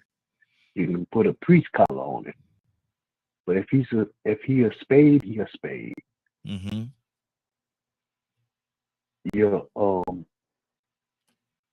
and I lost. I'm just saying that it'll define who you are, regardless. I heard Rico say a couple of them was Omega. They just wear the title, but they don't represent who Omega really are. Not total or any other fraternity or whatever you want to call them. These police officers don't represent police officers. Because if the tables were turned, it would be them. They cover themselves. They covered themselves in black skin and uniform. I'm just saying. That's what I see. Because I wouldn't consider them to be, maybe they are at the barbecue, but they're not the type of people that I would call brother. Because we're not supposed to do each other like that. That don't make no sense to me. So when we dedicate ourselves to something, it seems like when you dedicate yourself to something, it shows your character, what you really like. So you can dress it up and you can mask it up, but the true man will always come out, no matter what you do. So that's what's on. Exactly. Cassandra, talk to me, sis. Yeah, I don't have anything. Okay. What? Okay. So no, because when I saw that those 5 officers were black, I'll be totally honest. It hurt. It hurt. It really hurt, because if nobody else should have known better, 5 black men, man, that thing, I was like, yes, okay, what the heck just happened with this? Because and for the record, y'all young and black for the record, men on and top for, of that, y'all young, she these didn't are say young heck. black men. Mm-hmm. And you had no more respect for Come on. another black man. Come on. Well, anybody, because I don't want to see them do that to anybody. Exactly. But the fact that you see, just like everybody said, you seen what has happened to our men over and over and over and over again. and you had the audacity with your overly proud, arrogant self to beat that child to death. Man, please. Mm-hmm. Boy, they need to throw the book at y'all. I'm sorry. Exactly. Badger, talk to me, brother. There is so much going on. I don't even. What did the question change to exactly? No, we talking about the situation with the Memphis, 5 Memphis police officers that beat their young black man to death. Oh dear God. Do you know the story? I know a little bit of it. Things like that anger me so much that sometimes it's the people that are able to handle it and, that are going to be, I have no doubt, fighting it and making sure those people will receive justice. I support the ones that are going to seek justice in the situation. Mm-hmm. There is so much going on just in our country alone, more without even taking into consideration worldwide. Mm-hmm. So it's an absolute disturbing situation all around. And the thing that probably bothers me the most about that, if I understand it correctly, I think all the cops are black, right? Yes, all of them was. Yes. The part that's going to piss me off the most about that situation is all these moronic, idiotic white folks that are going to go, see, there's black on black crime. That's the problem. Mm-hmm. That's the part that's going to anger me the most. Mm-hmm. And I need to make sure I can take care of my family and not get too angry to go get put in jail. Mm-hmm. So there's just some things I don't feel I'm called to handle. That's one of them. Absolutely. Leonard, what's on your heart behind this whole situation? Well, what's on my heart in every last one of them. Mm-hmm. Talk to me. They need to be sentenced to the strictest laws that we have, and if we find we don't have any strict enough, we need to go back and make sure. I hold them to a higher level of scrutiny because they are police officers. Mm-hmm. I didn't have no respect for them because they were black. Mm-hmm. They're police officers. They have always been the perpetrator of this type of crime on black people. So you don't think this is the first time? No, it's definitely the people that shot up Jamarion Robinson was black folks in there. I mean, if you don't get involved, you don't realize they got black cops doing just as much dirt as white cops. Them two or three y'all see on the TV ain't about nothing. Mm-hmm. You got the most wickedest folks with black faces behind badges. Do you understand? Mm-hmm. Yep. It's you give them the permission to behave the way they behave is where you fail. And it don't matter whether they black, white, green, or what have you. See, before a police officer even gets involved, he should automatically know that he will lose his job, he will lose his pension, and he will immediately be sentenced to jail. Mm-hmm. Make the law say that, and then you won't even be talking about race. Yeah.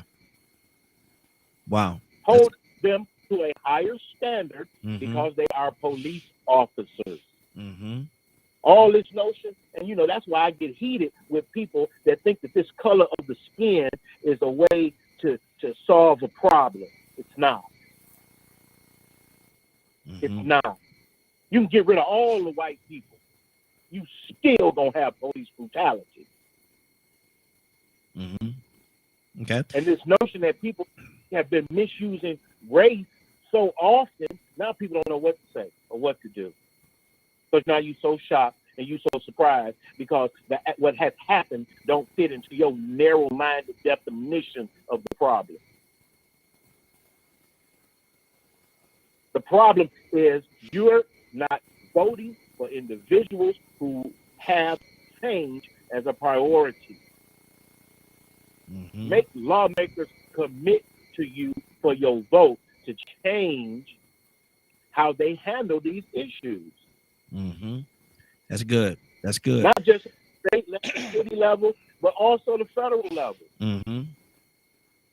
Police need to be held to a higher standard of the law simply because these people get qualified immunity. They get permission to kill citizens at will. Mm-hmm.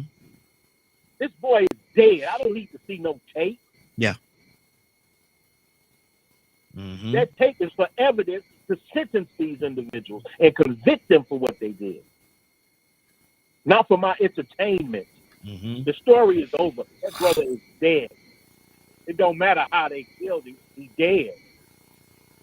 Mm-hmm. Now put it in front of the judge that has the same priorities of justice that everybody else has in these streets when it comes to this.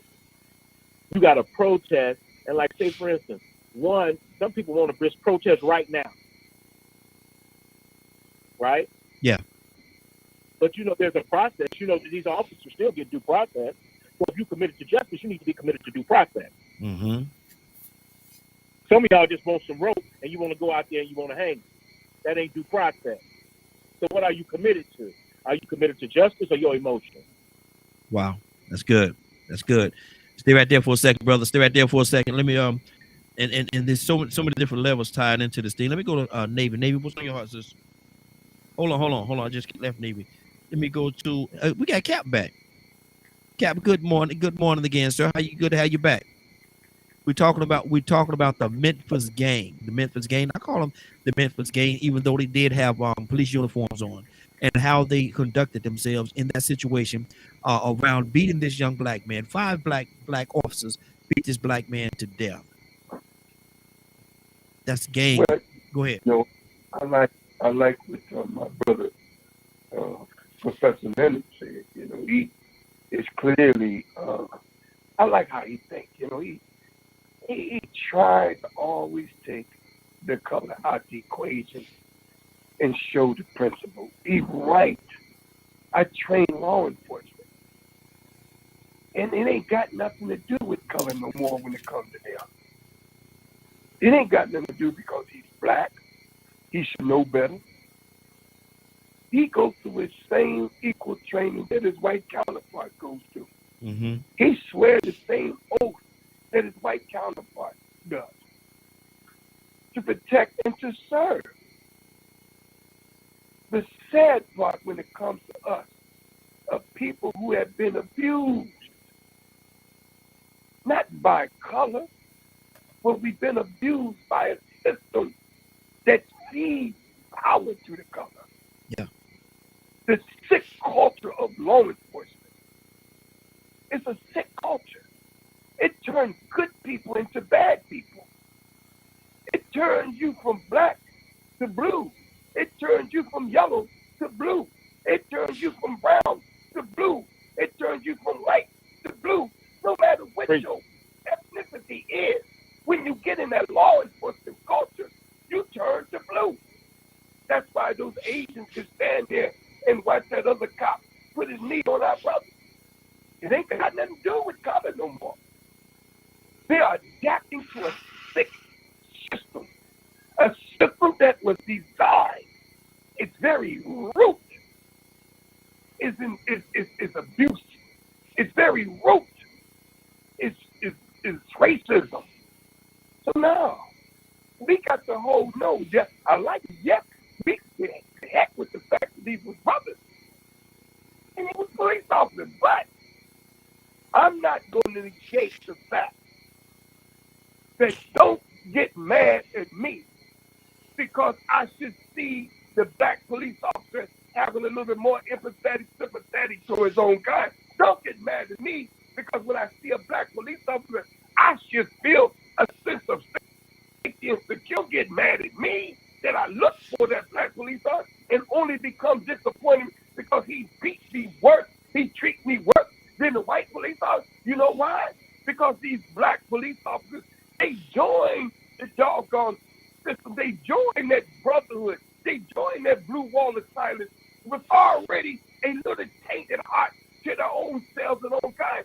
So they become police officers, yes. They say they black, yes. But they have in their heart self-hatred of their own kind and themselves. So you give a man to hate himself a badge. So he brings his self-hatred attitude to his job and his profession. Those brothers are men of self-hatred. Yeah. Something that we experience, Brother Ryan, every day in the black community. Yeah. We are victims of self-hatred. Mm-hmm. So how do you address that? The heck, it was 5 black police officers. They weren't 5 black police officers. They was 5 officers. Ain't nothing black about them at all. Mm-hmm. They Wow. was 5 blue police officers. Mm-hmm. How do you go and turn around a culture that is designed to turn you from black to blue? Huh? These men in blue, they're so committed and loyal to the daggone brotherhood that they would turn their blind eye on their white counterpart who has a history of abuse. Some of them, not all police officers. There are some wonderful men and women, black and white, who are some wonderful law enforcement. I know them.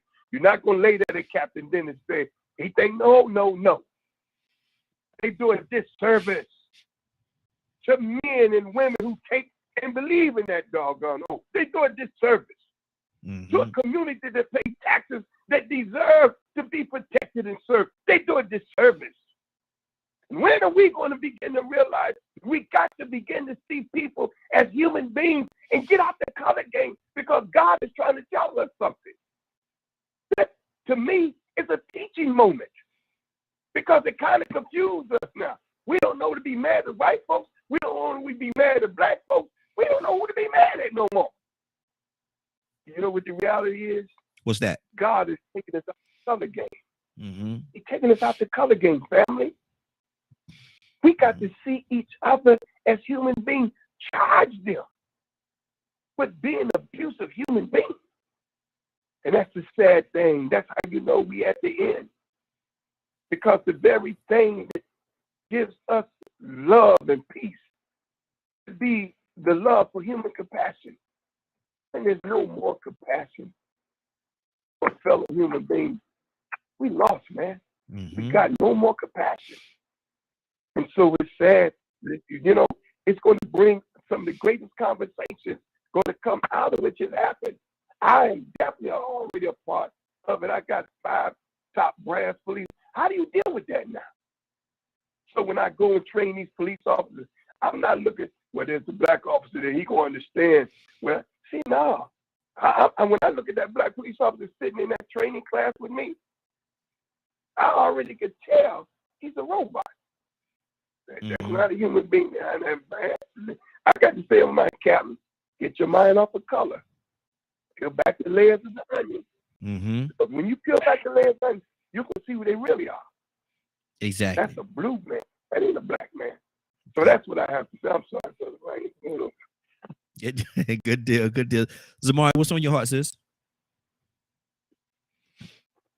Yeah, I'm just trying to understand this story. So I looked it up a little bit, you know, and like what I'm saying in here, it's there's so many questions that I have, and like one of the things I said is like we probably won't know the whole story of everything that happened and everything that it encompasses until these boys go to trial, right? You know, because and how long is that going to be? That could be 6 months, a year.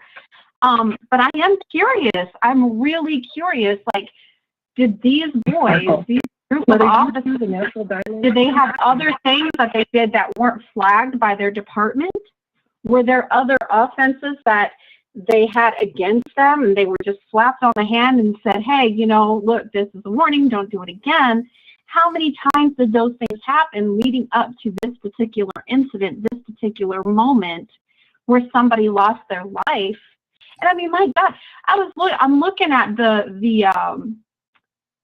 charges, right? They've got 2 counts of aggravated kidnapping, 2 counts of official misconduct, official oppression, aggravated assault, and second-degree murder.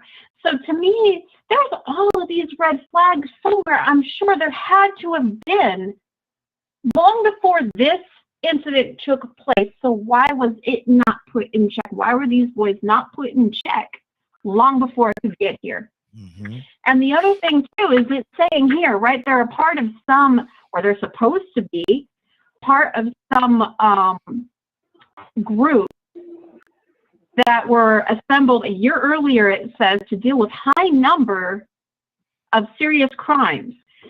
When is reckless driving, when was that considered a serious crime? Because by that alone, right, they had no business pulling them over. A raid team's not going to pull you over for reckless driving. That's not what they do. Mm-hmm. Mm-hmm. So Exactly. it seems to me like they were looking for trouble. They were looking for someone to target. But like I said, we're not going to know the whole scope of everything until these boys go to trial or after. Mm-hmm. So it's a messy thing. I hate news stories like this, and I hate when they're so fresh and we kind of try to, like, we can put our opinion in there and how we feel about it. And yes, this man lost his life. I'm not taking away from that. That is freaking terrible. And according to what these charges are, these men need to be held accountable. But my point is, why weren't they held accountable to whatever actions led up to this before? Because I promise you there was stuff that for this, and it got looked over, and that's bad. Mm-hmm. There is a lack of, and I can't speak on this because I don't know, I'm not an officer, but for me, it seems there is a lack of training, continuous training that is being done with our officers. And there's actually a chief in, I believe, Texas, who speaks on this frequently, where our officers are not properly and continuously and correctly trained on a regular basis the way that they need to be to handle all of these different situations. Mm-hmm. So it's a messy thing, dude. It's a messy thing. And yeah, I hope they go to jail. I hope they serve time. And I hope that they lose their badge indefinitely, that they are never allowed to serve the communities again. Because that is not what I want in my community. Nobody wants that. Nobody wants to be afraid that if they're just driving just a little bit away from their house, because according to this, he wasn't very far from his house at all when this took place.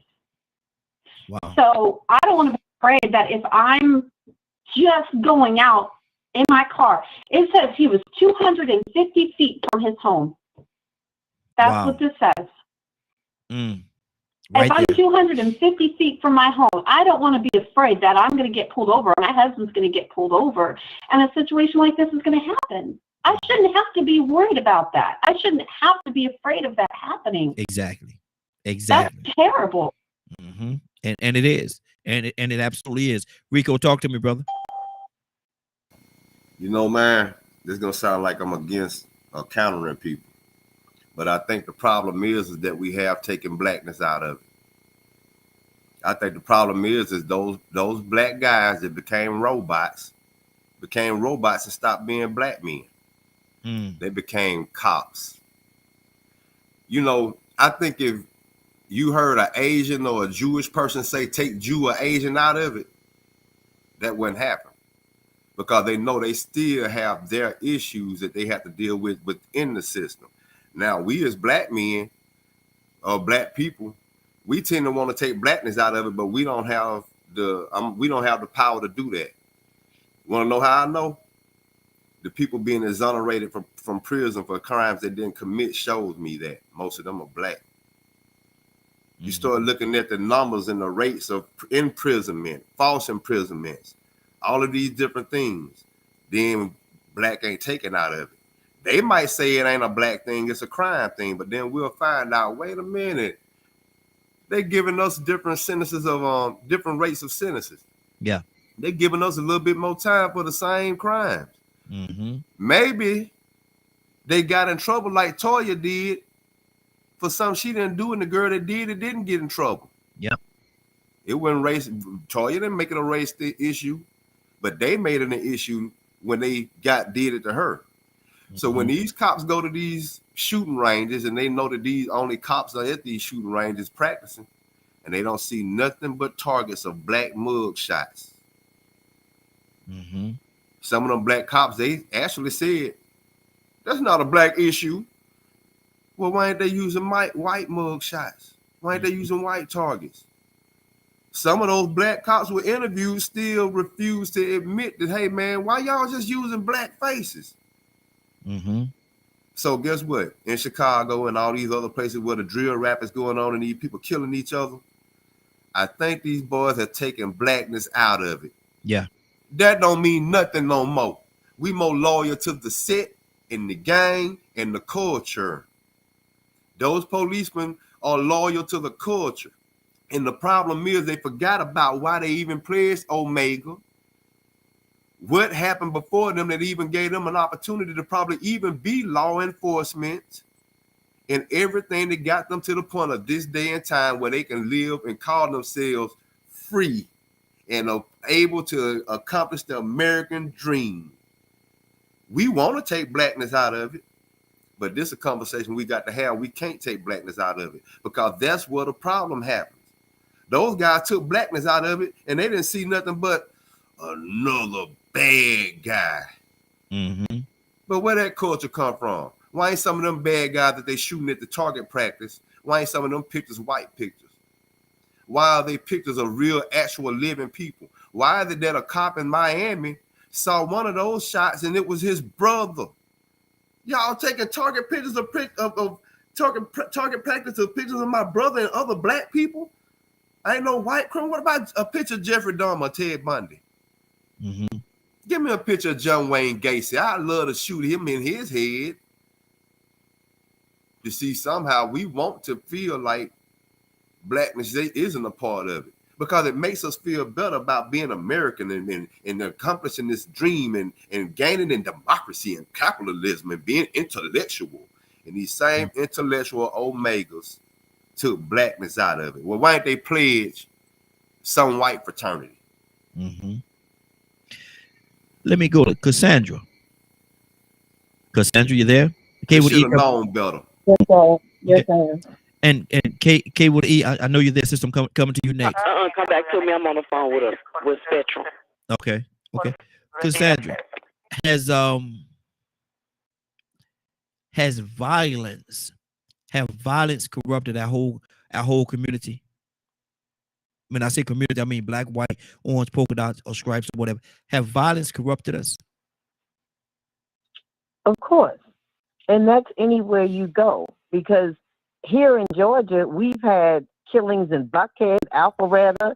You know what I'm saying? It doesn't matter. And those are people that don't know that those are higher end people. So violence hits everywhere. It's not just hitting our communities, black communities, not poor communities. It's going into your rural areas. It's going into your suburbs. So everybody needs to be concerned right now about what's happening when it comes to violence. I don't care where you live in. Mm-hmm. And I'm with somebody that said it earlier.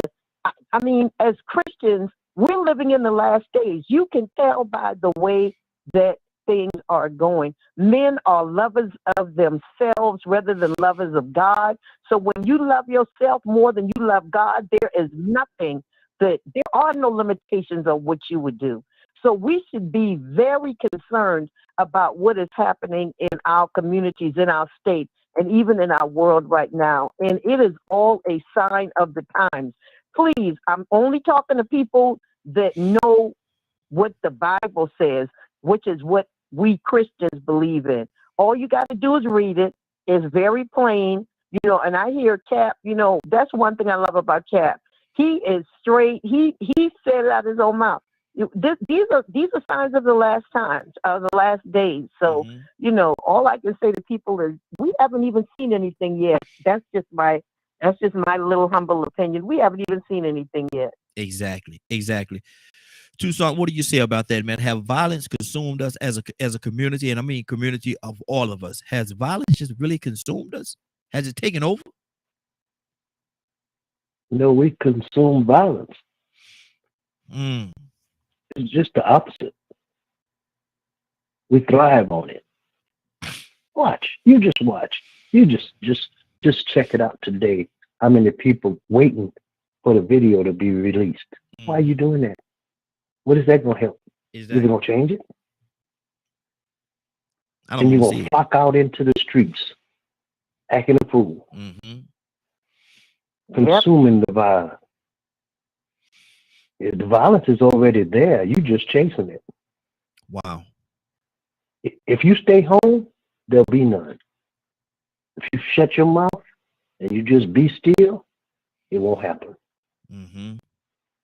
Time you go into your emotions and you feel like because you of a certain group or race, or you feel a certain way, your blood pressure gonna go up and you'll be next. Mm-hmm. I got a black suit for you with your crazy self. Lord. Yeah, and a book to bed. I'm just saying right here. If we just do right, what sense? You watch between now and the rest of the month. How many times people gonna see that and watch that video over and over again? They're gonna share it and like it and comment on it. They're gonna have shows and TV programs and news reports and this, that, and the other about that one thing. Mm-hmm. And by February the 15th, we'll forget it and jump on something else. Yeah. Yeah. But if it has a violent context to it, whatever happens next, that's where we're going. We ain't gonna talk. I guarantee you, if somebody come talking about peace, nobody will talk about that. Yeah. You ain't gonna ride by peace. How you get peace warring? Mm-hmm. How that happen? Yeah. Can't get there. If you shut your mouth or you be still, how in the world somebody gonna know how to counteract with you? That don't make no sense. What I mean is, if you, why we go? What is it gonna help? What is it gonna help? You gonna have these. And I'm just saying, I don't mean to go here, but I'm gonna go there. Sunday morning service. They studying now, adding that to their message. Ain't got nothing to do with Jesus. And they're going to get the people's emotions all stirred up. And they're going to be crying, yeah, go ahead, Ralph. Man, go sit down somewhere. Mm-hmm. Mm-hmm. We thrive to violence. Wow. Yeah, and I just say, that's just me. It's the other way around right here. Got you. Leonard, what do you say to that, man? This whole violent thing, man. Is it a cancer that we need to get rid of?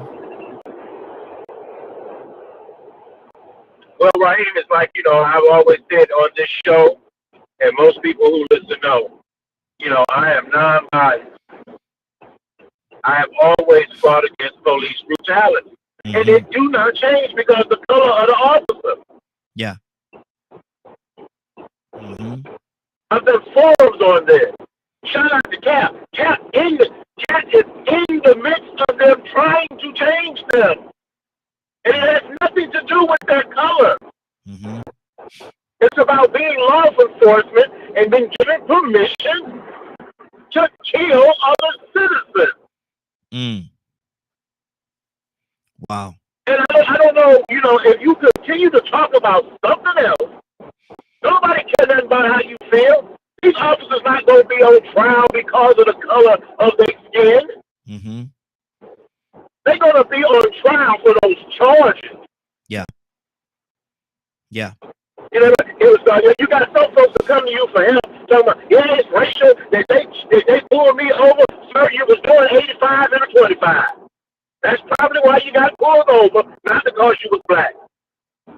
Trust me, I know it is because you're black. Mm-hmm. We can find out if it's because you're black. This is not that. Mm-hmm. And it has never been it ever when I've dealt with a lot of these law enforcement agencies because they're so mixed. One of our good sheriffs that we thought was a great guy somehow gets removed and charged with violating someone's civil rights. Mm-hmm. Wow. When he has been a champion for civil rights. Mm-hmm. If you're not from here, you don't know the story of Victor Hill and what happened and how they happened for so long. Hey, Leonard, something going on with your Leonard. Something is going on with your volume, brother. Are you talking directly into the phone? Is that better right here? That's much better. That's much better. Yeah, so we have to realize that and quit trying to create our own story. This ain't about me. Mm-hmm. This is about that man that was killed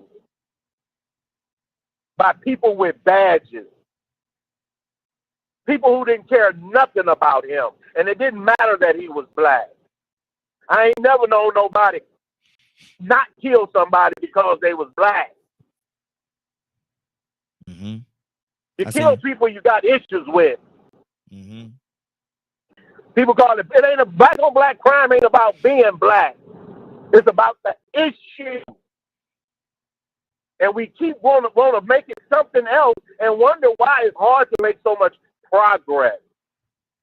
Mm-hmm. Because if you think it's about being black, you're not going to be in an effort to change the laws that allow them to do that because you're worried about somebody being black. Mm-hmm. Okay. 508-924-3521, 508-924-3521. Got a couple of things I want to do. One, I want to read. Paul put something up here, and he said, Rico, read this for me. I was going to read it, but go ahead, Rico. Does the fact that the officers are black change our understanding about racism in law enforcement? Oh, that sounds like an issue. Racism in law enforcement sounds like an issue within law enforcement, a black and white thing. You see, but now this is the situation. Depending on what you want to make the issue about is what you can address it as. But now the elephant in the room is those black men put that uniform on and didn't have much less that he was human, because I'm with Cassandra on that. I wouldn't want to see them do a white man like that. But what did she say struck her when she first seen that? Oh my God, these were some more black men. Mm-hmm. Somehow deep down inside, naturally, based off of everything we've been through, she had to say to herself, man, that don't sit right. That is an issue. How is it that black people in whatever environment, man-made, they have become a part of, can look at this situation and then say that I could do another man like this, knowing what we have gone through? That's the issue I want to make it. So if Lila want to make it a judicial issue and make it about police reform, good. That is the surface issue. That is plain and simple what needs to be discussed. But the elephant in the room is, why is it that black people find it so easy to make each other expendable in whatever environment? Just because you're successful, just because you're a police, now you're supposed to throw your blackness away? Is that smart? Being that we in this country, we know this racism in law enforcement exists. Should you as a black man put that uniform on and say, well, you know what? I ain't representing my blackness anymore. I'm representing the system of law, the judicial system. Come on. In America, is that the way we supposed to think? So then we say, well, you know what? Gang violence is bad and drill music is bad. And even though it's only black people doing it, it ain't a black issue. It's just a gang issue. It's just a violence issue. But ain't no Chinese worried about our rappers doing this, and ain't no Asian, ain't nobody, no Jews worried about it. They making money off of it. Ain't nobody worried about it, and we ain't addressing it.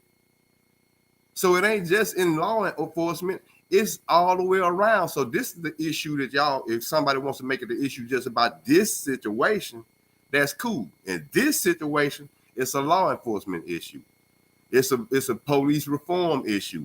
It's about police getting away with violence and having this immunity thing. But in our whole condition of it, blackness and what we're going through, this is a deeper issue. It is a blackness issue. It is a blackness issue when these people have target practice with pictures of people that just look just our color. That's an issue. And if it ain't discussed, then subconsciously you're going to create more policemen that's going to do stuff like this, white and black, toward people that look a certain way for some reason. So, I mean, this is an issue. We just can't look at it one way. I mean, if you want to just address that issue, cool. But the elephant in the room is that those were some 5 other black men did this to another black man, and they didn't care nothing about him being black, much less being human. Exactly. And that's a problem. Good deal. Good deal. Zamari, I had you listening there. Rico, I want to ask you, I really am curious because like I said in the chat here, where are they using pictures like that? Because when my husband was an officer, he worked in a jailhouse down south. When he went for target practice, they did not use pictures of black, white, Asian, it didn't matter. It was just an outline. And I still have them. I have them in my closet from target practice. So I'm just wondering, like, where have you seen that? Because I have not seen that. Somebody could probably pull it up. I think we pulled it up once before, but it was a case recently and then another case in Florida. I think Captain Dennis even spoke on it before. But it was at a target range where police and task force and FBI had been training.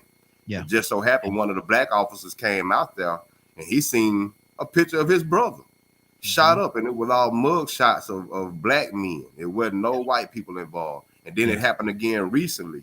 And they spoke to a black cop about it, and the black cop was like, "Oh, I don't see anything wrong with it. I don't think it's racist."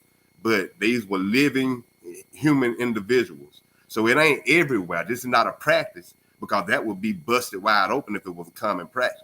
But this is something that happened beneath the surface.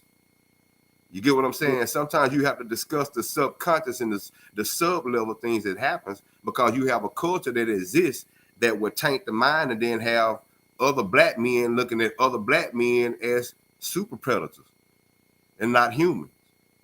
Mm-hmm. Good deal. Zamari, you have anything else on your heart, sis? No, I'm just glad he clarified, because I mean my view point, not point of view, but like my range of knowledge in that is very limited, right? I mean, like I said, I don't watch the news regularly.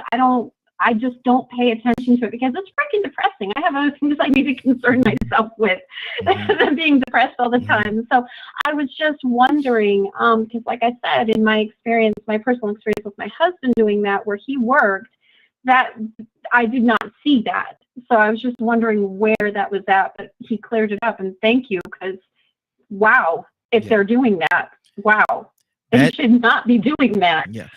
And Badger just put something. I hadn't had a chance to look at it, but Badger just put something in the channel on the side as well. I can put it on the screen so everybody can see it. But if you want to go there and look at it, I hadn't looked at it yet, so I don't know what it is. Badger, want to explain what that is? Badger must be away. I think he said he's still on the phone, honey. Oh, okay, got you. Let me go to K with the E. You back with us? I'm back. Okay, talk to me, sis. What's on your heart? We're talking about the Memphis gang, and I call them a gang, the 5 police officers that beat that young man, and he died, beat him to death. What's on your heart concerning that? How could that happen? How could that be a reality in this day and time? Because it's a reality, because that's what they doing. They doing it in the streets. What's wrong with the officers? They killing each other in the streets on the regular. You can't even go to the store. You gotta just be cautious of everything you do as a woman, because you don't know if somebody out there filling their oats today that want to rob you and mug you, or try to kidnap you, rape you, and kill you. So we on edge at any given minute. So why officers can't do that? Them same people that's walking through the street, they go down there and apply for them jobs and get them jobs, and they have the same insight. I'm going to give me one of these little niggers, and I'm going to beat them, and I'm going to do this, and I'm going to do that. And it be our own people that say that, just like our own people backstabbers. Like, the more I get into politics, now I know why my mama got out of politics. Because that's what they doing. Like, you getting beat anyway, they killing us every day. It's all kind of ways to die. We dying every day, and our own race is doing it. So where do we stop it, and how do you end it? That's a good question. That's why he allowed those black cops to do that to a black man, so that we would understand and get off a racist kick, because it ain't just a racist kick. We are racist against our own. Wow. Wow. Cap, talk to me, sir. Well, I love this conversation. What came to mind, my sister was saying, you know, she didn't know that they had shooting targets with real mugshots on it. She's trying to figure out how come she didn't get that memo. Mm-hmm. Well, you know, when you have what you call predators and you have what you call prey. We've always seen many of our people in the black community, they see the police as predators and we the prey. So prey always up on when there's a new predator in the neighborhood. Prey exchange information. Hey man, you know there's a new predator. Mm-hmm. What is it? And they targeting da. So that's just a natural when you live in an environment. Well, we got a target on our back. I have been listen. When I did my training, I'm going to share this with you. I asked this one female cop. I said, "What is the reason you joined the department?" And everybody had to stand up and say it. She stood up and said, "Oh, why? I joined it because I like to chase the bad guy." Mm-hmm. Okay. I took my chalk and I gave it to her and told her, I said, "Go up to the blackboard, Officer Kozlowski, and draw me the face of a bad guy." She looked puzzled. I said, "Where do you do your patrolling at?" "We're in the 36th precinct." I said, "What is that?" "Well, that's a predominant black neighborhood." Mm-hmm. So I said, "The city is predominantly white, but many of your arrests is predominantly black. Is it because you believe that the bad guy is black?" And she got quiet. Because you can't tell me that ain't what you believe. And I know you believe that. Yeah. You believe black guys wear bad, white guys wear white. You believe that. So we talked about a silhouette. See, when you shoot at a target, and everybody only know, and I like what Rico and all them saying, when you shoot, that's a black silhouette coming out of a white sheet of paper. Mm-hmm. We're saying, why can't it be a white silhouette coming out of a black sheet of paper? Mm-hmm. When you put in the mind to shoot at a black silhouette, look at here. The black silhouette don't have a face. It don't have a face. So we were in New York City. It was all in the news. I do it in the training. In roll call in certain precincts, the undercover cops, when they had roll call, they got to wear a certain hat, certain color, so that the other officers in that precinct know they undercover. All right? Mm-hmm. Three black undercover cops. They're undercover. They wearing a hoodie, but they was just in roll call with the sergeant, a white sergeant. They on the subway train. They say they hit each other. Oh, man, they're Sarge. They go to approach Sarge. Sarge looking at them. He don't see the face that these are officers that I know. All he sees is three black silhouettes in hoodies coming towards me. Mm-hmm. When it came upon him, the Sarge put his hand on his revolver, on his sidearm. And then when they took the hoodie, he go, "Oh, hey, what's up, officer?" You know why? Because in the white officer's mind, he keeps shooting at a black silhouette. Yep. The silhouette has no face. I'm just going to shoot at a black. I see the black side. The sad part, brother, right here, I'm going to land this plane. The beautiful thing about this conversation and dialogue is that when you're looking at a person or people that has been abused because of color, race can always be the conversation. Yeah. So when Paul said what he said, yes, racism is an issue. And let me tell you something, Paul. There's an issue with black cops with white cops. There's an issue within the department with racism exists among them. And you know why there's an issue? That racism exists among black cops and white cops. They battle inside the department. That's why black cops have to join and organize the black police patrol, the African American patrollee, whatever they want to give. You know why? It's because those cops want to be black. Mm-hmm. And the culture wants to turn them blue. And when they refuse to turn blue, then you got friction within the department. So we have to understand there's several layers to this. A family, I love it because you know what it brings out? It brings out a consciousness of what's going on when it comes to those that you look to protect and serve. Yeah. White people in the white neighborhood, they feel good when they see them. And I'm going to say this, Brother Raheem. Mostly everybody in here, y'all know what I'm saying is the truth. You can go into an area that is predominantly white. You may know some history about that area, that it may be an area of a racist area. But as soon as you see somebody black, you feel comfortable. Mm-hmm. So what's wrong with black people? Design their own kind. What's wrong with black people wanting to feel comfortable with their own kind? You know why? Because we know they should know the struggle and the pain that we've gone through. That's why we look the way we look, say the things we say. Mm-hmm. And if you cannot, Rico, you look mighty strange going to a Chinese restaurant and you see a black man back there trying to get you some chicken fried rice. You know? Now, it ain't that we can't make no chicken fried rice. Now, it ain't that we can make no egg fouillon. It's just like, wow, man, I mean, you know, I like the Chinese do it. There's nothing wrong with that. It ain't that we can't. It's that you try to go where you know people are good at what they do based upon their culture.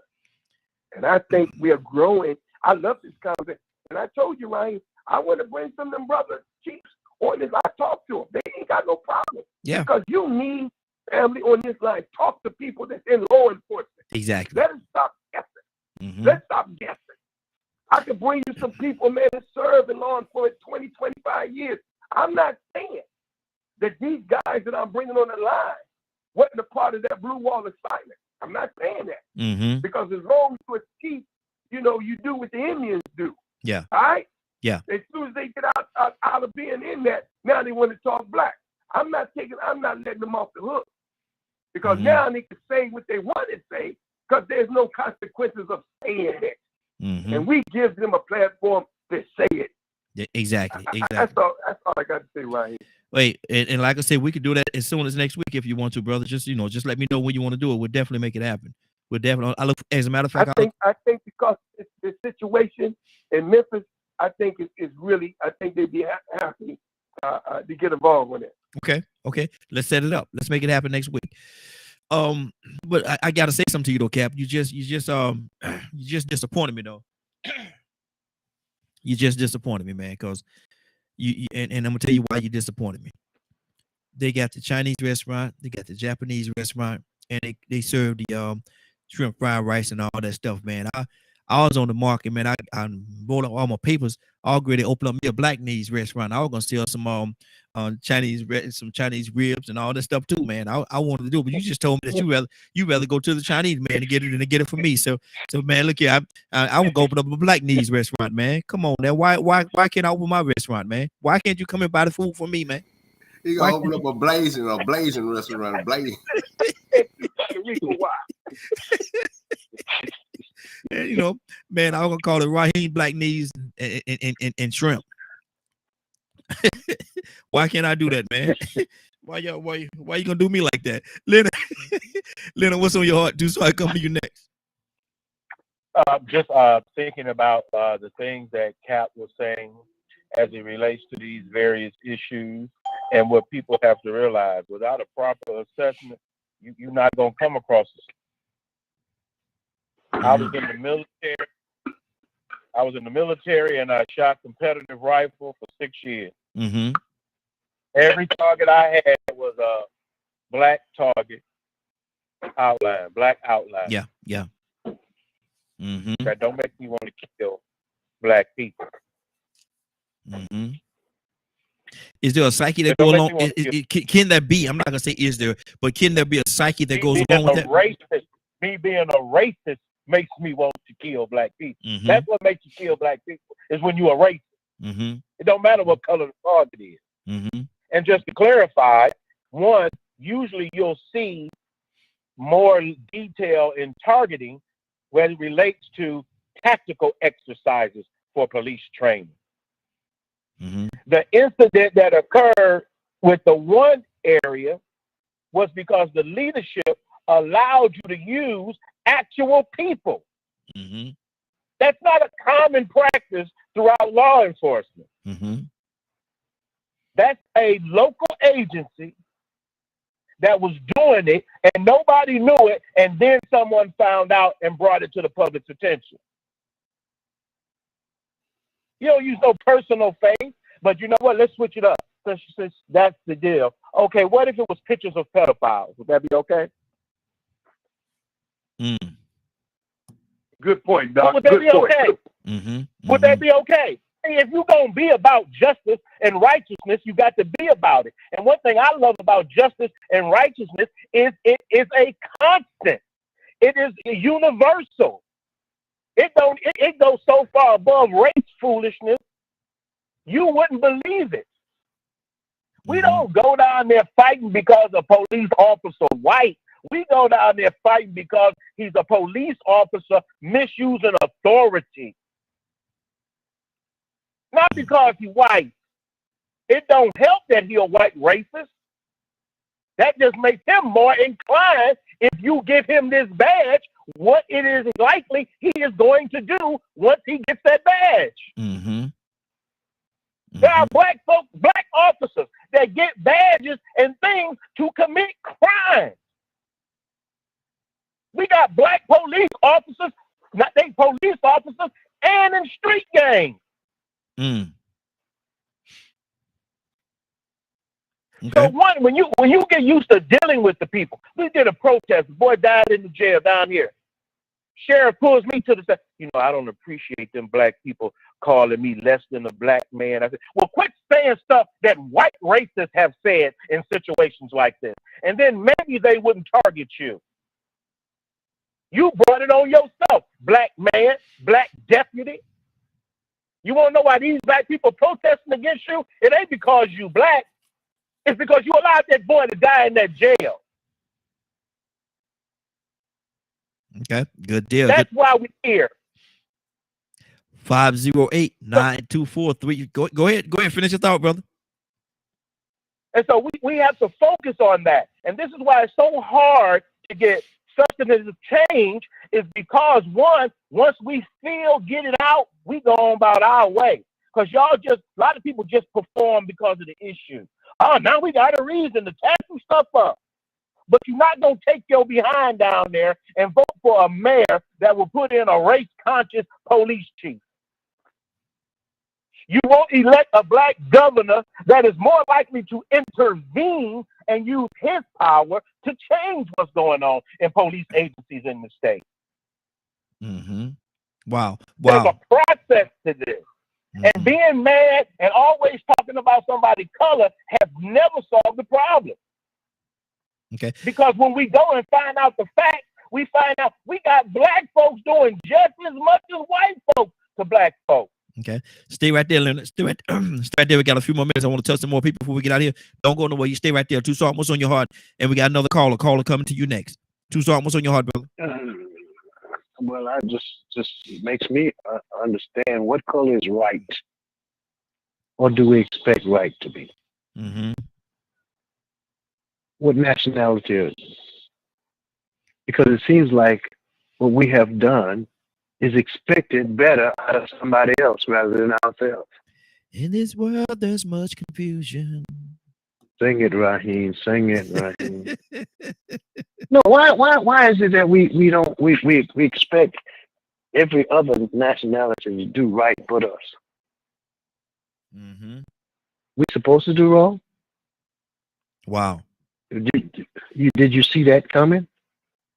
I mean, officers that just happen to be, they're actually blue. You know that, right? Yes, sir.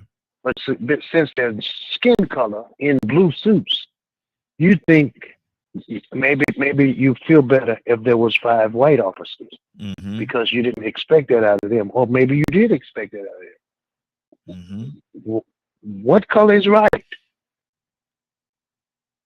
What colors does it have to be for us just to do the right thing? Mankind. I think somebody you can tell a tree by the fruit it bear. Yes. And a corrupt tree, it can't bear no good fruit. When they put that uniform on, that's who they were. Through training, got training just like everybody else. Took the oath just like everybody else. But I guarantee you, if you search the record, they just got caught this time. And them and some more. And the number got people. Hold on, got people asking for the number. Hold on, let me get the number. 508-924-3521. 508-924-3521.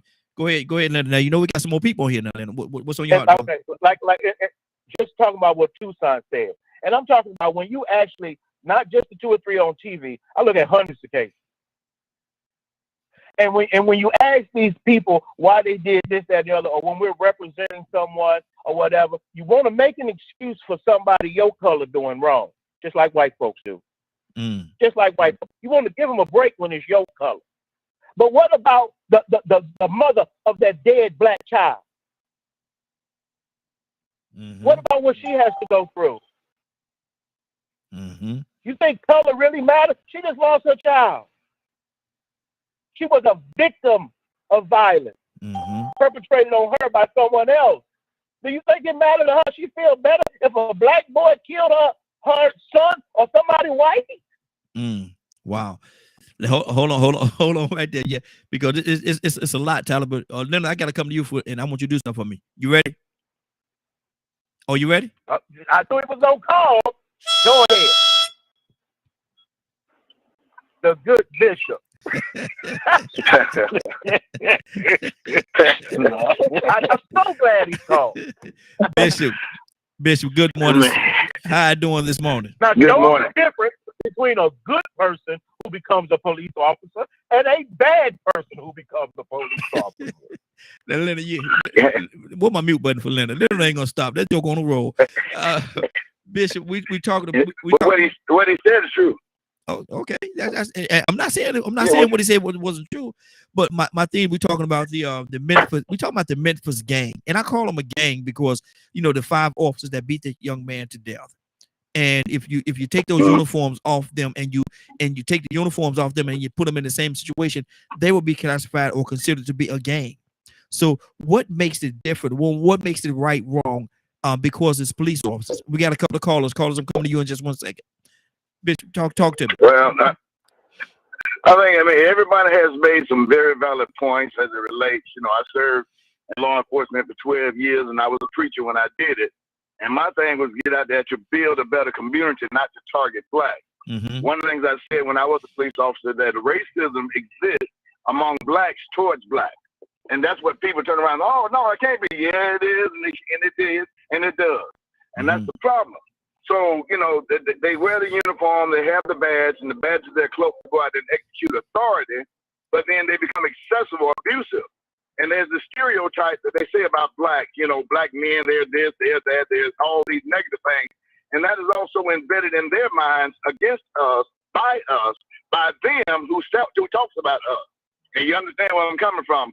White folks have always, not all of them, please don't get it misconstrued, but there are some that have said negative things about us, and then we gravitate to what they say or how they say it.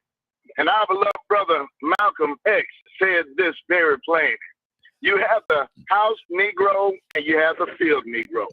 And if you go back and listen to how he identified them and the way they act, that's the same thing when they put on a uniform.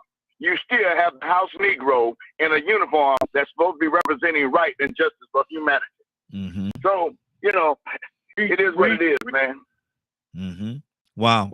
It is what it is. But we see it. I saw it firsthand. I'm not talking through the grapevine. I saw it. And not only did I see it, I also experienced it. So they target and they label. And, in some respect, this situation, it shouldn't have been. It never should have been. And I'm glad that they got fired. And I'm glad that they're bringing murder charges against these guys, because I detest that. Yeah. How you been an ex-officer yourself for 12 years? When you see something like this, Bishop, what place does that put you in? When you see something like this, like you said, it should never have happened. But what place does that put you in when you see it? Well, it actually turns my stomach. Because these are the men, if I committed an offense, there is an excessive use of force. And then that has to be, it has to be brought back upon those who use excessive force. They're risen up, they're suspended. It depends on the severity of the situation. At the same time, that's not what they taught us in the academy. They never taught me that in the academy. Just beat them and beat them and beat them until they come into submission. No, there's a way that you have to be able to apprehend them, and there's a way without going overboard. Those guys went overboard. And it is worse than Rodney King, because Rodney King lived. Yeah. This boy died 3 days later. They say it's Rodney King beating. No, it is not. It is not. It was a beating that they did on Rodney King, but Rodney King lived. This cat didn't. Yeah. So it's a big difference to me. Exactly. But it turns my stomach when I see this happen.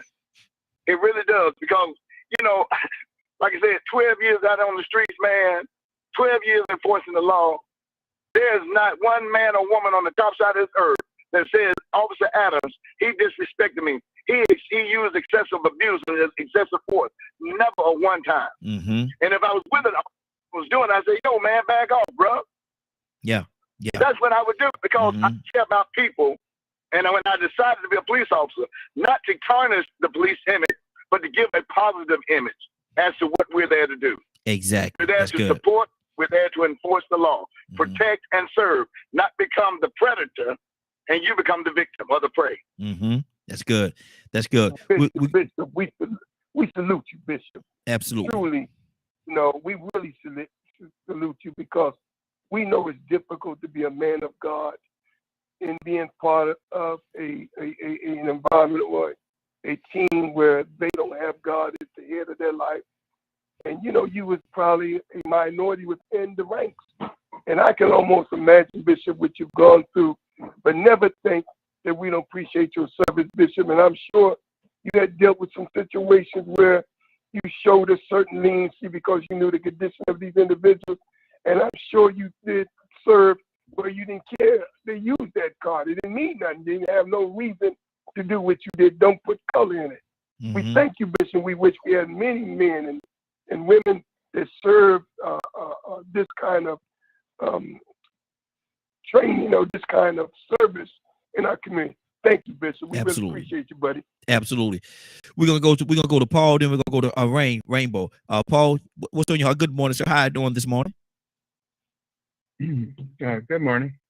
Doing all right. I guess I have a comment about what the bishop said. That racism exists with blacks, who are racist towards other blacks, and etc. And that's obviously that's true.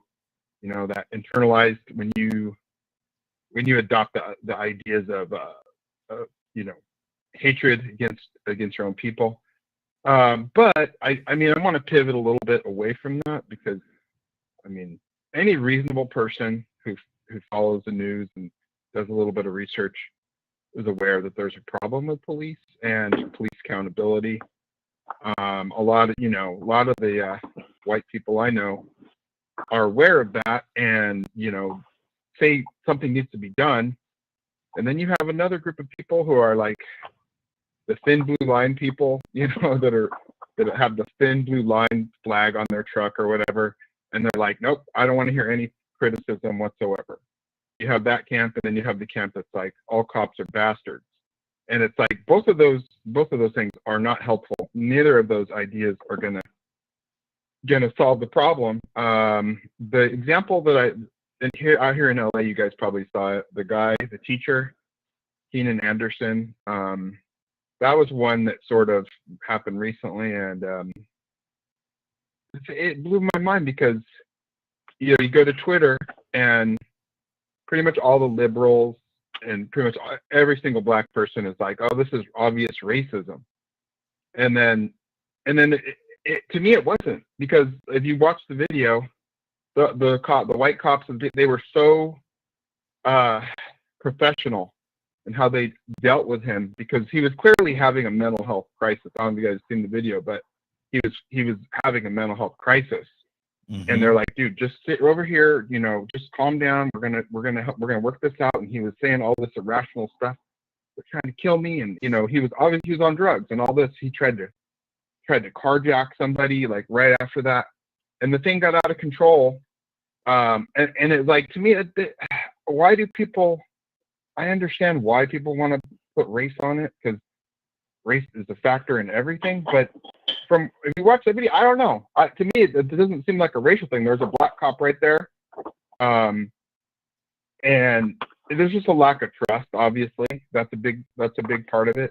I can understand that.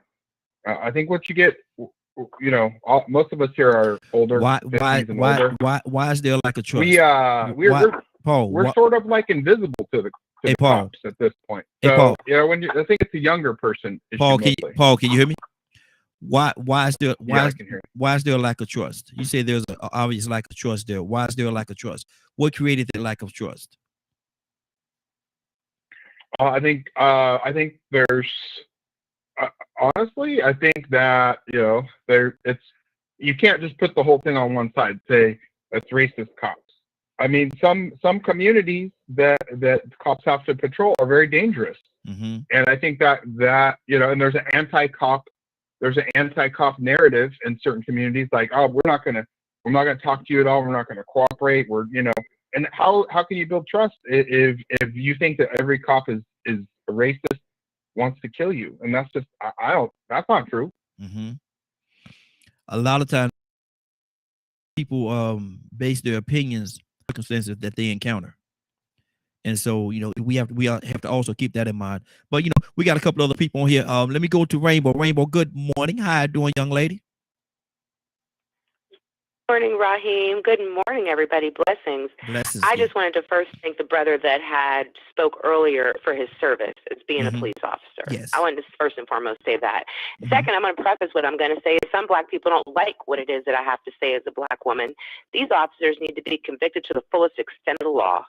And when they talk about police reform is not just about white cops against black people. It's about reforming with that injustice and murder and gang type mentality that went on and somebody lost their lives. I heard it here on the local radio station yesterday by Frank Ski. He spoke to the fact that it was like, when his video comes out, he was beat like a rag doll. When you see this was like, and Ben Crump compared it to Rodney King. Whoever made the point earlier that said was worse than Rodney King, this man died. With all that said, as a black woman, I'm very interested to see how they handle these 5 black cops that deserve to go to prison for the rest of their lives or be convicted for to the utmost of the extent of the law. You committed murder in a gang-like mentality. Take them down. Make an example out of them and take them down. And for me, that has nothing to do with race. It has to do with God. That has to do with the fact that you took a life. And so with that said, I watch our justice system. Are they going to be harder at these 5 black police officers than what they are at the 5 white ones? Are we going to go back and see for the black men that have been murdered and how it took justice to not be so goddamn swift, forgive my French, to come and take care of things when it came to when it came to the people? How are you going to handle these black police officers? They've already been fired, which is not enough. But how are you going to handle them versus how you handled the murders of a black man at the hands of white police officers? So that's my standpoint as a black woman. But when it comes to this, take them down.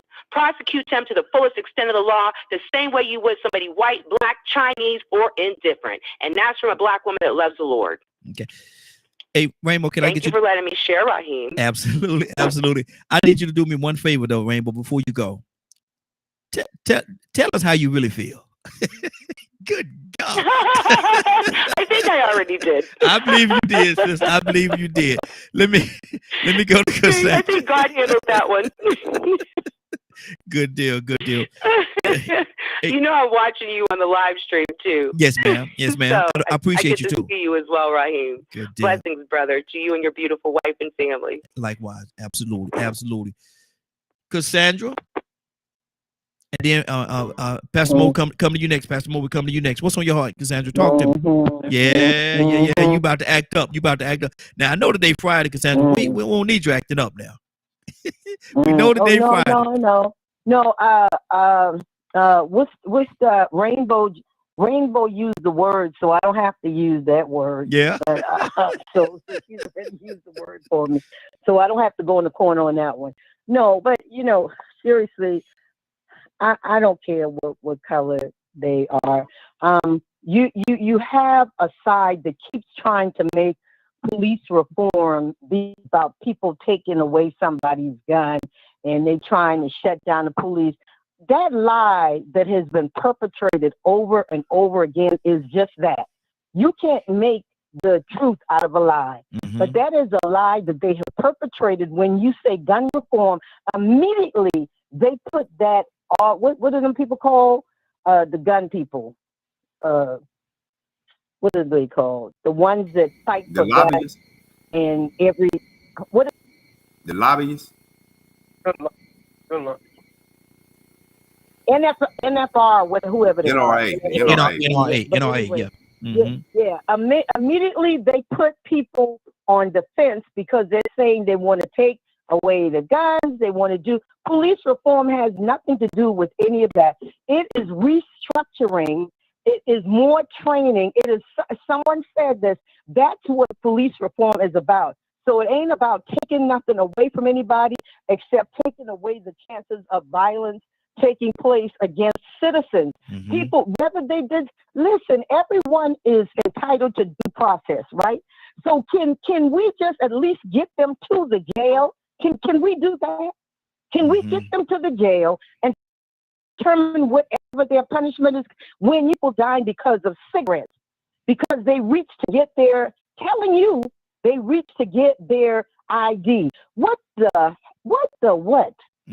So yeah, I want to see police reform, not them demolishing the police, because we would be in trouble if we took away the police. I love police officers. I love what most of them stand for and what they do in our communities. I'm gonna say this and then I'm gonna be done. On my TV show that I'm shooting, right? The police officers that I have, I went back to an old school style policing. I have all of my officers, they walk in the communities where they are in the city. So everybody knows them. These kids see them, the parents see them, the grandmama see them, and they respect them because they see them. They know their names. They walk up, they talk to the kids. So I believe if we would go back to that style of policing, because they did have that at one time. You knew who your police officers were that were in your neighborhood. So there wasn't that fear or that intimidation type tactics going on. But, I'm just saying we got to do something because we're in trouble right now. I'm sorry. Absolutely. When I saw that all of those officers were black, I was like, oh, yeah, we done hit an all-time low right now. Wow. Pastor Mo, good morning, sir. How you doing this morning? Hey, good morning. God bless you, God. It's the greatest, man. How you doing? Hey, doing good. We're talking about the Memphis gang. I call it the Memphis gang, and when I say that, I'm talking about the 5 police officers that beat their young man to death. 5 black police officers that beat their young black man to death. What did that say to you? What did you see when you heard the story and you saw the pictures of him laying in that hospital bed? What did that say to you? Man, I'm hurting. It's without even knowing the story, it's senseless. And even before I read about the story, and it's one of them things where you almost feel like, and not just, this ain't just for the police, it always seemed like people are just opportunists. They just seen an opportunity and just like lash out. It looked like it was personal. Like they had some built up frustration, some built up anger, maybe some mental illness, and it took it out on this gentleman. That's what it almost seemed. But to answer your question, this situation hit me different in a different way because the 3 of those police officers are my fraternity brothers. Wow. They were members. They were members of Omega Psi Phi Fraternity Incorporated. And we already have a stereotype against us anyway, that a lot of people don't like us. and that blinds the great work that we do and what our four founders created our organization for. And that's what really hurt me, that 3 of those police officers, and now mind you, it hurts me that the young man, you know, that's a whole nother conversation on what happened to the young man. But for 3 members who's supposed to be, first of all, God created them in his image. They shouldn't have did that in the first place. And then to add a layer to it, they are members of an organization who don't condone their act. It was said in the chat to ask you, are they going to be kicked out of the fraternity? He can't answer that. That ain't right to ask him that. He can't answer that. Yeah, I can't exactly. That ain't right. Thank Come on. you, everything I did. Thank you. I don't. Yeah, that's out of my tax bracket. That's out of my title. I have no control over that. But what I can tell you is that it will be looked at. That is not what our fraternity is about, and they will be, for lack of better terms, they will be held accountable for their actions. Not to what magnitude, I don't know, but I can tell you, as a member for 15 years, that is not what we are about. Wow. Zamari, talk to me. Can I speak real quick? Man, I done called you 3 times, man. You been. I was on the phone. Hold on, stay where you at. Zamari, go ahead, sis. I think I'm good. Like, yeah, as long as these officers are prosecuted for their wrongdoing and justice is served, I think we're good. But that's really what needs to happen. That's what we're on here discussing, is they need to be held accountable for their actions. Regardless of anything else, that's really the topic. But Zamari, let me ask you this, and I don't know if you say you hadn't seen it, but since you the clip, did you look at or did you do any research on it and see how this whole thing transitioned? Yeah, that's what I was reading to. That's what I was reading to you earlier, was what I had been looking up. Okay. What type defense, if any, do you think that these 5 police officers could have in this situation? Oh, come on now. We already know. We already know what they're going to say. He was resisting arrest. He was, he had a weapon. He was, something violent was going on. I mean, and they already said it in the thing that I was looking at, that he ran from the cops. But I'm sorry, whether you're running from the officers or not, that does not make it okay to take his life. Exactly. You don't always have, even if you do shoot, right? Because the way that my husband was trained, yeah, they're trained shoot to kill, but they're also taught shoot to wound. Slow them down. It doesn't always have to be on the mark, right? Shoot them in the leg or something if you have to, whatever you got to do. You don't have to shoot to kill, but that's only in extreme circumstances. You don't always have to go there. You don't have to go there. Wow. But these officers, they did it, and I honestly, I truly believe that they were out looking to target somebody, and it didn't matter who it was. I really believe that in the depths of my soul. That's what it was. Good deal. Badger, what's on your heart, brother? So, while everyone was talking and while I was dealing with what I was having to deal with, a grand jury returned indictments to those 5 officers: kidnapping, official misconduct, official oppression, and 2nd-degree murder. When they were arrested, their bail amounts were $250,000 and $350,000. Someone bonded out already, if I'm not mistaken. As of Friday morning, all but one. Yeah. Had posted bail and been released. And then I looked up the George Floyd, because I know someone mentioned that earlier. Found guilty of 2nd-degree unintentional third-degree murder, second-degree manslaughter, and is currently sentenced in prison for 22.5 years. Wow. So it's going to be interesting. So in my opinion, any police officer that does things like that need to be first-degree murder, the full extent, held at a higher caliber, because they're supposed to be the protectors to help clean up communities, like Bishop. But something in their mind didn't go that way. They didn't have the same moral code that Bishop had. And that's an unfortunate issue. Exactly. And in this whole situation, the one common denominator, as sad as it is, man, is in this whole situation is police officers killing black men. Be it black police officers or white police officers, both of them are killing black men, and that's very unfortunate that we have to live in a society where we can't all just get along and love each other with a love, honor, and respect for each other. K with the E, what's on your heart, sis? Oh, just listening, and I'm like, who that lady was talking that don't watch the news, and I happened to watch the news and seeing that picture. It was like, that's sad, and I had the volume muted, so I had to cut it up because I wanted to know what they was talking about. And I think that was said, and then they showed the cops, so I was like, wow.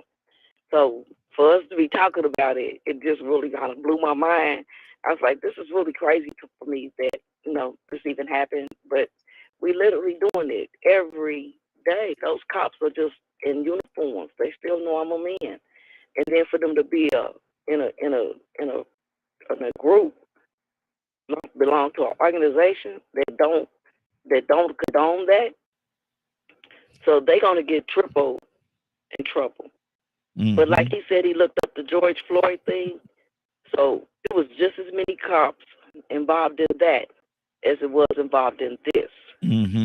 I would love to see the outcome of how they charge them. It's like Badger said, it's going to be interesting. Exactly. I would love to see that. Absolutely. Rico? I could have went in the direction that everybody else has gone through, but this is something that's like almost a repeated conversation. And don't get me wrong, everybody is right. This is a police reform thing, and this is an abuse of authority by police officers. But, when Cassandra said what she said about saying it was black officers, and then that brother coming in, Pastor Mo, saying he was like, man, frat brothers. I had another Omega hit me up and say the same thing, man. That was some of my frat brothers. They didn't think nothing about the blue. They said, oh, you see, this is the thing about it. First and foremost, you're human. And then you probably put under this category that they designed, that they created. So we're going to be black males. They got this thing called driving while black. We didn't create that, but it exists. So we have to deal with that target on our backs. But I'm glad Bishop called in and said what he said, because he admitted that there are some that get caught up in that training and that program. Yep. So now you had Zamari with that moment where she was like, wow, something is behind. There's a reason behind these people using these certain targets, just like with the war on drugs and Paul having his awakening moment when he found out about, the war on drugs was to target black people.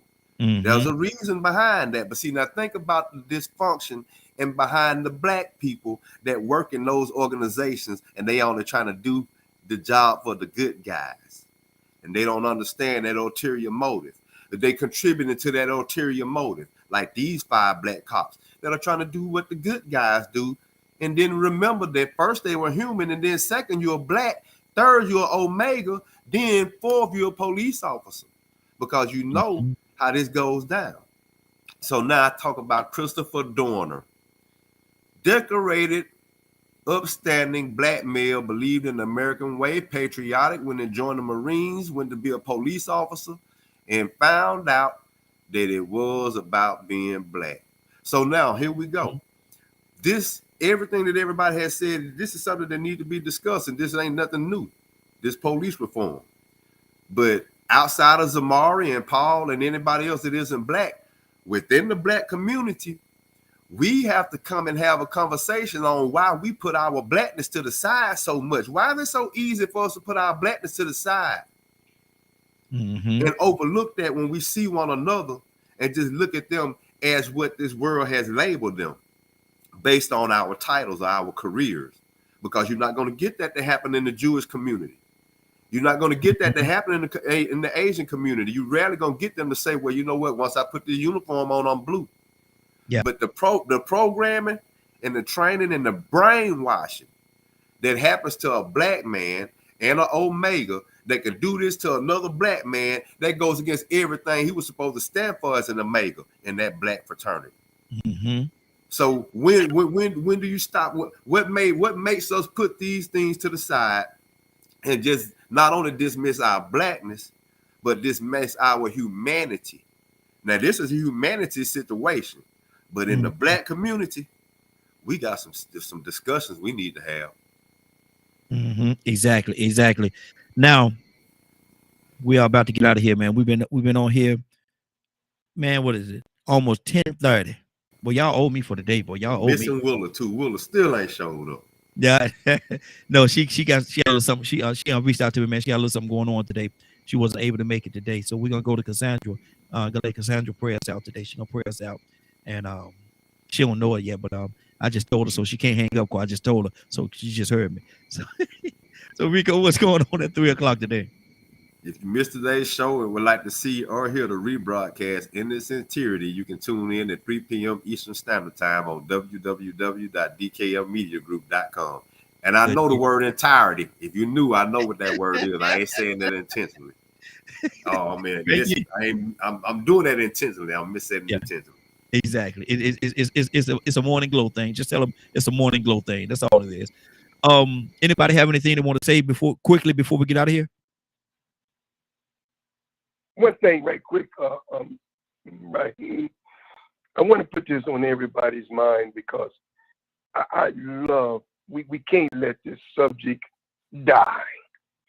It keeps popping up, it keeps popping up, it keeps popping up. I'm not saying that on this show we have the solution, but I'm talking to people who are sensitive and empathetic to what's going on, to the point I do believe we could bring some balance to it. But I just want to put this out there. Just maybe we can start this Monday, whatever.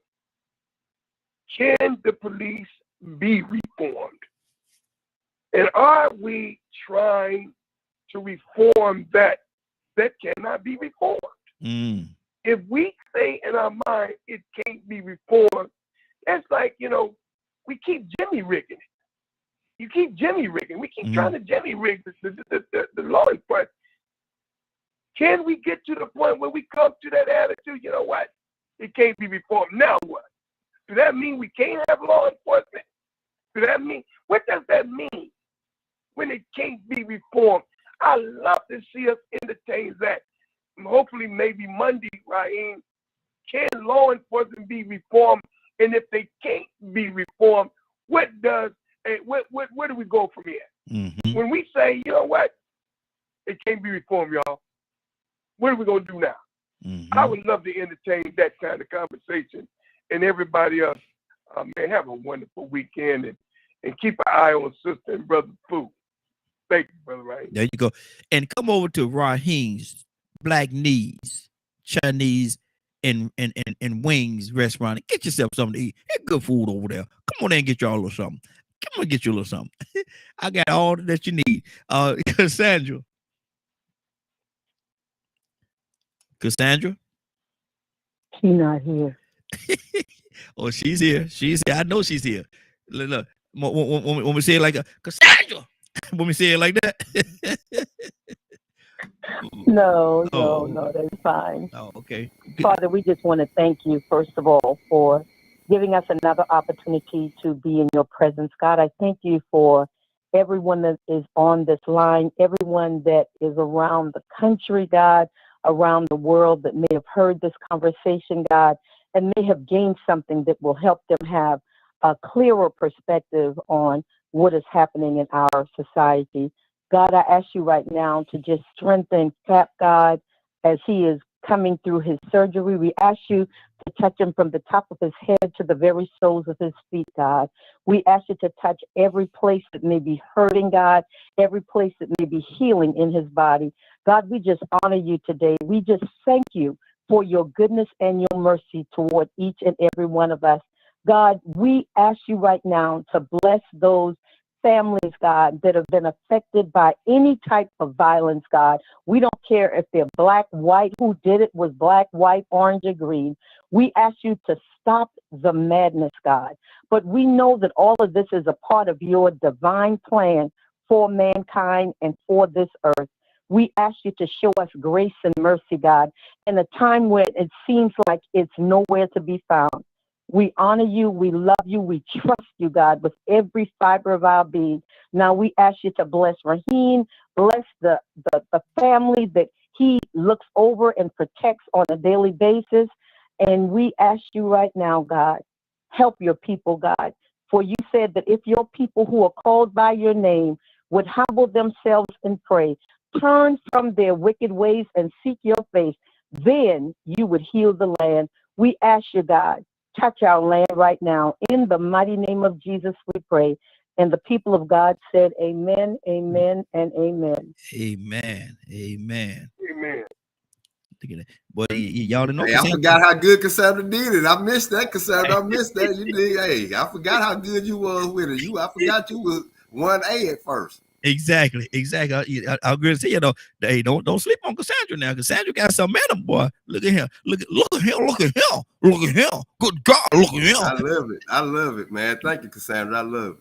Absolutely. It's been a great broadcast, man. It's been a great broadcast. Cassandra, you wanted to say something? Cassandra? That wasn't me. Oh, That was me. I said amen. Oh, there you go. K with an E. Boy, I'm just shocked. That was a blessed prayer. Absolutely. We thank God for using you, Cassandra. Exactly. I didn't forget. I was happy when he said Cassandra.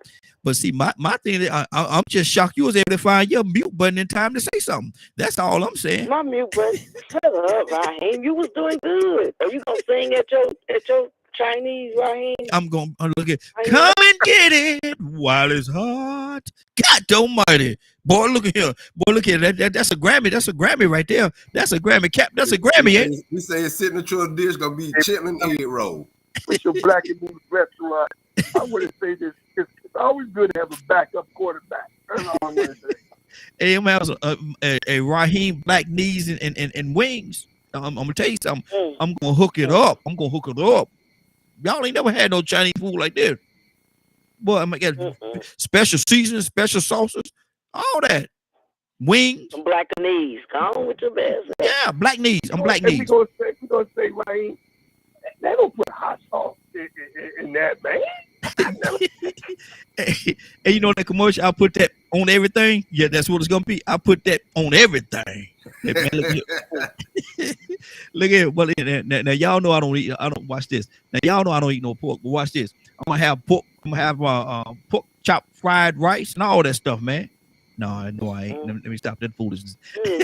Now. Let me stop that foolishness because it high blood pressure be running all over the neighborhoods. And let me ask y'all a question. Oxtail, poo platter. Rico. There you go. Let me ask y'all something. Is we talk about stuff running our family. Is generics and stuff like that. We got to get out of here. We got to go, man. Somebody everything is generic, it running the family and stuff like that. Is it genetics or is it just our eating habits that most of us, a lot of us have high blood pressure and stuff like that? What do you think it is? Rico, what do you think it is? Nope. Eating habits. I can say that. Nope. Mm-hmm. Because my mama loved pork skins and I can't stand them. Keep that mess or keep that all that messy. You know, look here, don't even bring no pig in my neighborhood. Don't even bring them over here. I don't even want them in my neighborhood. Ate all the pork. What Cassandra, what do you say to that? Is it genetics or is it eating habits? I plead the fifth. Uh-oh. Most of the time, when somebody say that, Rico, you know what they mean, don't you? She love them pork chops and them chicken and them chitlins.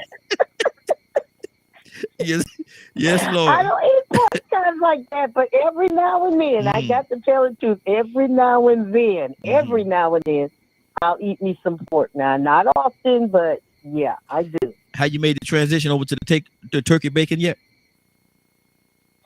No, okay. I just rather quit. I try. I just leave it alone. I'd rather not have it. I tried it. Man, it's decent. It's decent, but it ain't the same as bacon. I'd rather not have it. Man, look here. It works fine with me. Cap, what you say to that? It works fine with me. Well, when you have to find a substitute, I got type 2 diabetes and I can't have sugar. So they got that, other sugar, substitute sugar. It ain't sugar. But it has to do because of my circumstances. There's no question. Those of us, I didn't say I didn't like pork when I became a Muslim. No, I just know that what it does. But I went into the hospital. My blood pressure about 2 weeks ago was 200 over 118. Good Lord. The lady looked at me. I'm in the hospital getting ready to get an operation. She said, my Lord. And I'm looking normal shit. You ain't got a headache or nothing. I'm almost saying to myself, we so stressed out as the people, we done changed the figures. We have adapted to a high level. It ain't got nothing to do with food all the time.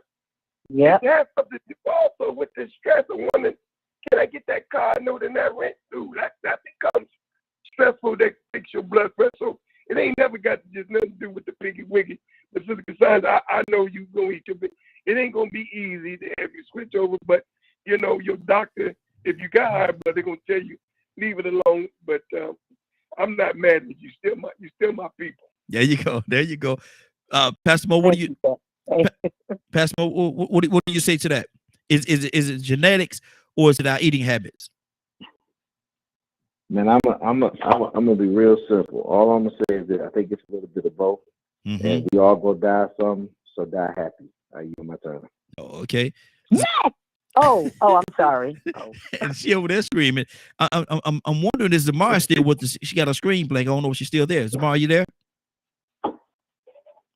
There she go. What is it? Is it I'm here. Is it eating habits or is it genetics that a lot of people have high blood pressure and stuff like that? What do you think it is? Ooh, I think it's a little bit of both because some people can eat right and all of that, right? But then they still have those issues, and so they have to be more careful about what they're eating and how their diet is. Other people, I think it is on by poor eating habits. So it's just really, it goes based on, sometimes it's just genetics. Sometimes it is just because you eat really terrible all the time. All the time. It's both. Exactly. Badger, what do you think it is, brother? I'd say it's all of the above. I mean, it can be genetics. It can be the way you eat. It can be the stuff that they're doing to the foods. There's a lot of variables. Because a lot of the foods we eat today are genetically modified, so it's not even the actual natural food. It's something that's created in a lab. Okay. That's true. And then I'm gonna put a challenge out there. I'm going between now, by the time we end the broadcast, and when I come back on here Monday morning, I'm gonna do 1,000 push-ups. How many push-ups y'all gonna do? You don't have to be 1,000. You don't have to be 1,000. How many can y'all commit to? 3. I can't even do a half of one. So that's not happening. Zamaria, I got 3 on it. Well, that's one for you, me, and one for her. Thank you. We love you to death. What you got on it, Rico? I don't know if I'm gonna do 1,000, but I'm gonna do my normal routine. You know what I'm saying? It ain't nothing for me to drop down and do 60 about 4 or 5 times a day. So there you go. And I do that anyway. So how many Rico? I do 60. I do 60 at a time. That's what I'm up to now. 60 at a time. Man, go ahead. Well, I had a back surgery, so you might as well count me out. No. I'm doing 1,500 gonna be for you. Appreciate that. Yes, sir. Appreciate that. I'm giving you half of mine. 500 is yours. Pastor Mo, how many you got? How many you got for me between now and Monday morning? Now I'm gonna do 3. Man, I'm gonna do 300 because I do 100, at least 100 a day. So Okay. Hey, Raheem, I did my 100 this morning, so I got you. Okay, my man. you're gonna have to record it. You're gonna have to record you doing 1,000. Oh no, it's not gonna be at one time now. It's gonna be over the weekend because I usually do I do mine in sets of 50. I do 50, now I go back do the 50 more, and I go back. You're gonna do 1,000 in 2 days. Yeah.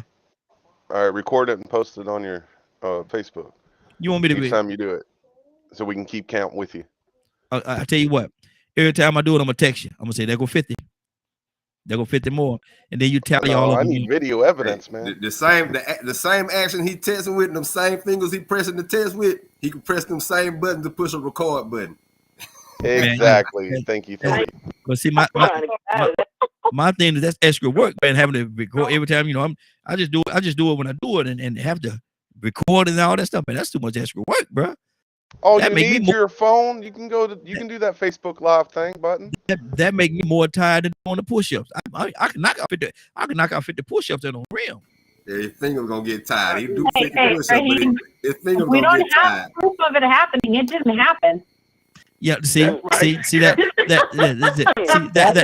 hurts my heart. That's right. That hurts my heart because it almost sounds as though y'all don't believe me. Y'all look, hey Rico, it almost sounds as though y'all don't believe me. That hurts That's my why heart. I said I couldn't promise you 1,000 because I know how dedicated you got to be throughout the day within 2 days to get to 1,000. Because like I say, I do it 4 or 5 times a day. It ain't nothing for me to do 60, but I ain't gonna be guaranteed to do it 10 times a day. You get what I'm saying? I might, I just do it when I think to do it. So I couldn't guarantee you 1,000 myself. I know what it's gonna take for you to do that 1,000. But see, only thing is you gotta equate it like that. It's 50. Do it 50 10 times through the course of the day. You could do that. Yeah, 50, but then 10 through the times. course of the day, what else you got to do? I just dropped down where I'm at.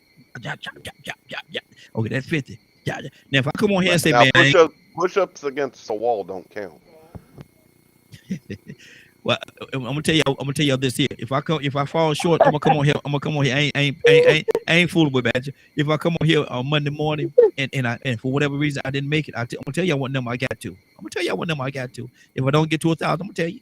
If I got to 1,000, I'm gonna tell you. Or if I got to 1,000, I'm gonna tell you. I'm gonna happily tell you. Gonna happily. But listen, man, it's 10:43, almost 11 o'clock. I got to go, y'all. Boy, y'all something else. Y'all know I'm gonna miss y'all until Monday, though. I'm gonna miss y'all until Monday, man. Hope y'all have a great weekend. Hope everything goes well for you, and I hope each and every one of you are blessed in a mighty way over the weekend and in all the days to come. All right. Cool. Raheem's black knees and wings. Come and get some. It is now 10:43. I want to thank everybody for joining us more than that. I want to thank you for allowing DK Media Group and Associates and the Morning Glow for being a part of your morning. It is now 10:44. You're about to exit the Morning Glow, but before you go, I want you to do me 2 favors, if you will. 1, I want you to continue to pray for us because we are certainly praying for each and every one of you. Number 2, why this is real simple. I want you to go out there, find somebody, and give them a hug because you never know. It could be the only hug that they get, or it could very well be their last. Love you, and ain't nothing you can do about it. Have a great day and a better tomorrow. And then we shine some of this light on you from the Morning Glow. Take it out there into this wicked and cruel world that we live in and let your light so shine. Get an opportunity, give somebody some love. You just might find some love in return. Won't that be a beautiful thing? Have a great day. Take care of each other. And please, please, please be blessed. Have a great day. See you Monday morning. God said the same.